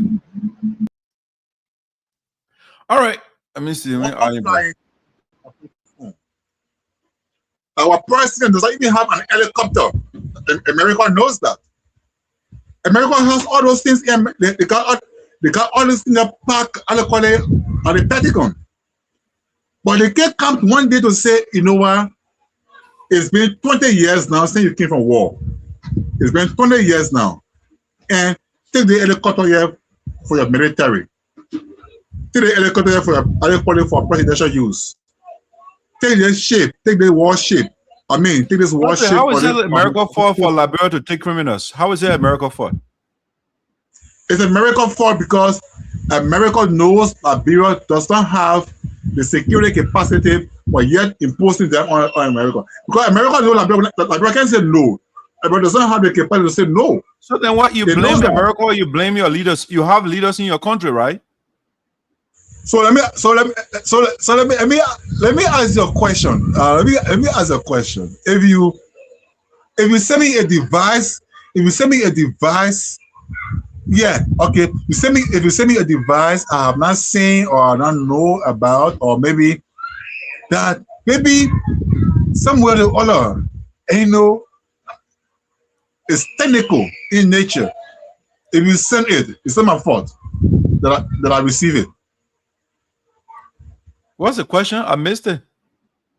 The question is, you medicine. If you say, Patrick, I'm sending you a person. I'm sending something. And that thing you send me is a device that I'm not seeing. I don't know knowledge about. And in fact, somebody other technically or technologically, it may be harmful to me. For example, okay, if I take it, if I accept it, is it my fault? Yes, Patrick. You know what? You are not in Liberian English, you are not Saka man, you know? Yeah. Oh. Yeah, you are a normal person. So you can distinguish between good and bad. So when somebody say, let me give you criminals. All right? Okay. And I will give you $5 million on top of it. Okay. Are criminals good people? What value do criminals add to your country? Okay, so that's the question you ask. They are criminals, they harm people, and that's why Donald Trump does not want them. So why should you accept the people? I will imagine if you are psychologically disturbed or abnormal, then you say, okay, the person is, I don't know any better. But Joseph Parker been in government patrol and told us that over 40 years. And Joseph Parker does not know any better that, taking criminals is not helpful to your country. It does not improve your economy. It does not improve your road condition. It does not improve your electricity in the country. And you say, Donald, you blaming America for that? Why is it that Nigeria did not accept those criminals? Is that something that Nigeria knows that Liberia does not know? So part of the bottom line, like you use that word, your leaders, they lack boss. They are scared. Once they hear America, they trim it in their body. How is this man who is already in his grave? 80 some more years, and he is scared. He is scared. He is afraid of another. But Donald Trump going to send jet bomber to Liberia to go arrest him like they did to Venezuela president. That's what he afraid of. If he does not take the criminals. So Liberia as a poor country cannot stand before a powerful country like that and just say no. Take for instance, I don't know recently which American president or which African president or world leader met with the CIA, and for the rest of their life or for the rest of their time, they can't say a word about what the meeting is about. Joe, we have met the CIA. What the CIA said to him, he has never come out to say it one day. Why? Is that taboo? Will he die if he discloses what the CIA told him? Will he die? No. But that he can be removed. The thing we have to do is, after that meeting, did Nigeria make decisions that were detrimental to Liberia? No. The man was still building houses for poor people. He was still building parks across the country. He was giving free education to the people. He was continuing his policy. But we have a man who did not secretly meet with Donald Trump publicly. They met with Donald Trump. And Donald Trump said, your country is a shithole country. So I will send shithole people to your country. And you accept that. It's just ridiculous. So, man, let's call it a day. Let's call it a day. Let's call it a day, man. So, so in closing, I'm gonna say thanks to all those that brother calls, that brother points through. But I want to respond to one of the comments in the comment section from my friend Abbas Zabe. Abbas said he gave up with me that man said he loved Liberia, and stuff like that. It's unfair for me to sweep her achievements under the rug, and stuff like that. But let me tell my friend Abbott, let me tell him, on the principle of civil alliance, and allegiance rather, civil allegiance, and patriotism, you don't take arms against a country. You don't sponsor terrorism or you sponsor war against a country simply because the person in office, you don't like them, you don't love them, or they are not from your tribe or from your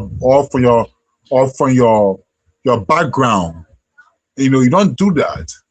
When you do that, and the only thing that can stop you from doing that is what? Is your allegiance. Your allegiance to your country can stop you from engaging to treason. Okay? So let me make that clear. Ellen came to fulfill her desire. And that desire was to send Taylor to remove though, then she can't sit down. But Taylor didn't give her a chance. Taylor didn't give her a chance. And then she go again, contest against Taylor didn't give her a chance again. And so all the frustration, everything. So she didn't love Liberia as compared to Joseph Boakai and William Ira Talbot.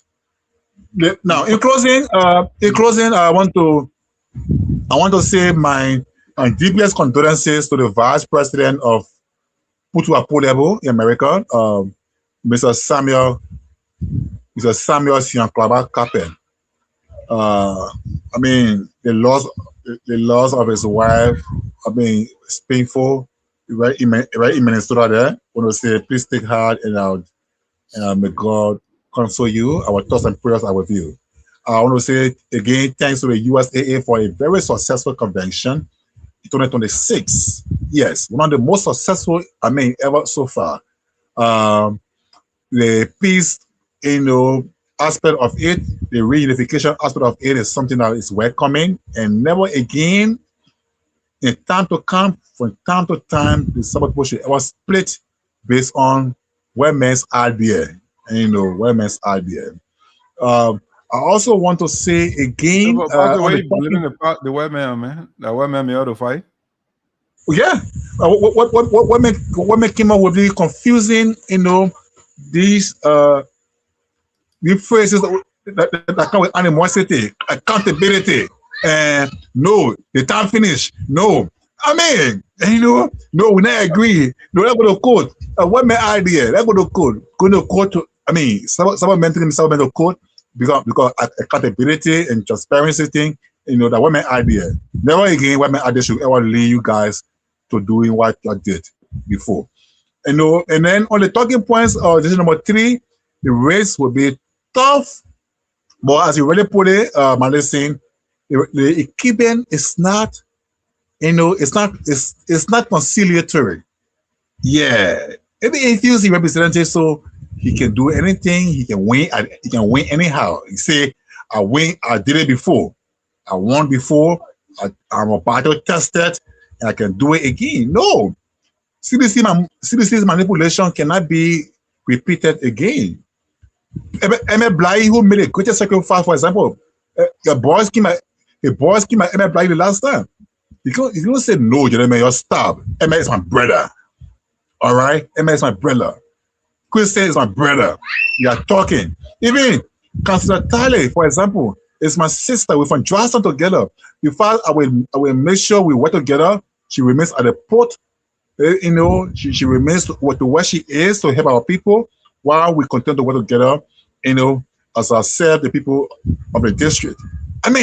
Those are ways, those are ways wise people think, wise people, they analyze. But no, fighting all over the place, attacking everybody. And I think it's a bad precedent, actually. And we look forward to some changes in the future. On the issue of Vice President Joel Taylor, yes, during Joel's leadership as First Lady and her husband's presidency, drug was legal in Liberia. Cocaine, opium, all that thing was legal. The guys will smoke. The guys will smoke themselves to death, and nobody to stop it. And when the war ended, Ellen did not demobilize or detoxicate these guys, all the ex-combatants. My Ellen government did not detoxicate them. All right. But that was supposed to be one of the pillars on which the government was formed. Detoxicate the ex-combatants and all the ghetto owners. But she didn't do it. She didn't do it. And then the ex-combatants, they started to live again on drugs. So they reopened ghettos all over the place. Now drug is now popular in our country. So President Boakai now having the balls to go to the root of everything. To the root of everything, I think we should appreciate that. And VP Taylor, well, Omar, just answer the questions. If you remain in a hospital, you delay yourself. No, don't do it. Don't legal tricks. Keep yourself in the hospital, until maybe they forget. No, the police will not forget. So the best thing, submit yourself to the court, carry to the prison, maybe go on trial, get vindicated, and return home. It happened to Gloria Musu before. It happened to her before too, she was former Chief Justice. So, like the father says, the law is above status. The law is above everybody. And again, I want to say thanks to everybody for following us. We look forward to seeing you next Saturday with another edition. My sister Shirley, congratulations to you and your new husband. And we wish you all a successful marriage life as you move forward. Okay, goodbye from my end. And I'll say, see you on next Saturday. Hey, Patrick, thank you, man. Thank you. It's a wonderful show. Yes. Like I wrote somewhere, I say, let the chips of justice fall where they may. It should not be selective. I think justice should begin with the president of Liberia, Joseph Boakai, because he cannot account for the homes he built in Foya. He first told the Liberian people a diabolical lie that those buildings were constructed by the Minor River Union, and that claim was debunked. Up to this point, the president has not told the Liberian people where he got the money from to build those structures. All right. So I think it is fair to infer, to conclude, based on the fact that the president is hiding from us the source of the funds he used to build those homes in Foya, we can say that he has some sort of connection to the cartel, which is why he's not telling the Liberian people the truth. Let justice begin with Joseph Boakai. The Vice President Joe Howard Taylor, I'm not a fan of her because she is not a good woman. And she supported her husband during the destruction of Liberia, and up to this point, she is defending the man. She has not expressed any remorse for what Charles Taylor did to the Liberian people. So I'm not surprised that she has been implicated in this drugs calamity or whatever going on in the country right now. If Charles Taylor were drugging our children, making them into child soldier and different things, Joe Howard Taylor has not come public one day and say, you know what, I was against what my husband did to the Liberian people. She defends the man every day. She has the opportunity. So she is not innocent. Drug was under her, also, the pastor said, under her husband's administration, drug were prevalent in Liberia. It was everyday thing. And I'm not surprised again, if she can support the war, what her husband did, it's not far-fetched that she will support, she will do something behind the scenes to get some money from the drug dealers to bring drugs to our country. With USAA, I want to say congratulations again to the leaders, to the Minnesota chapter for hosting a wonderful convention. Jackson, I saw your question. Maybe you were late when I read the total amount generated. The financial team said about $35,000. Let me give you the total amount. $35,807 was generated from the convention. So if you deduct $11,000 that was approved, you know your profit gained from this convention, or last convention, I should say. The road to, let me do this one first. Joseph Boakai is a terrible president for our country. He did not accept scientists, engineers, mathematicians, thinkers, people to come to Liberia to come instead of coming to the US and say, you know what, I want people, engineers, mathematicians, philosophers, people that will make the Liberian, that will empower the Liberian people with knowledge so that Liberians or Liberia will be on her own. Joseph Boakai rather chose criminals to come to Liberia because he wants $5 million from the United States. All right, so our leader did not accept people that will help our country to grow. He accepted people that will come to Liberia in chains, people that America does not want. All right, Those are the people Joseph Boakai accepts for $5 million. So Joseph Boakai is terrible for our country. He's not a good president. He's not protecting the future of our country. He's putting our country in danger. All right? Because he does not care. He is old already. He's out. And so he will accept anybody to come to the country to harm our people. 2029, the road in Sinoe County, yes, it's heating up. Sonny Boy Noah, we don't want the man, because all Sonny Boy Noah does is to build houses for himself in foreign land and dancing and wearing Arab clothes. That's what Mr. Noah is.